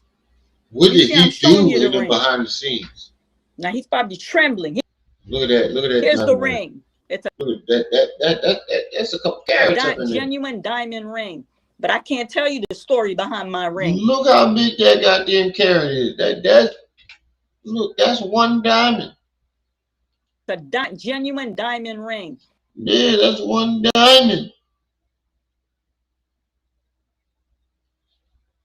That's a hell of a rock there you got, lady. That's like 10, 20,000, maybe 30.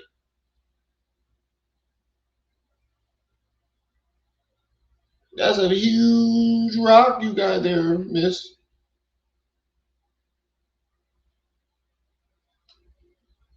But all right, y'all, this is where I'm gonna stop this at. I'm going to bed. I'm tired. I ain't gonna lie, I'm tired. I'm tired, y'all. I'm tired. God damn it, I'm tired. God damn it, I'm tired.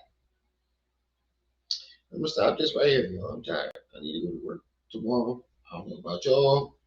I work 12 hours a day. I do my best to go live and try to end Lenon live right now so y'all can finish your night off with Lenon. But like I say, shout out to the chat, shout out to everybody that stopped by. Like I said, we live stream. It's y'all who make these lives lit.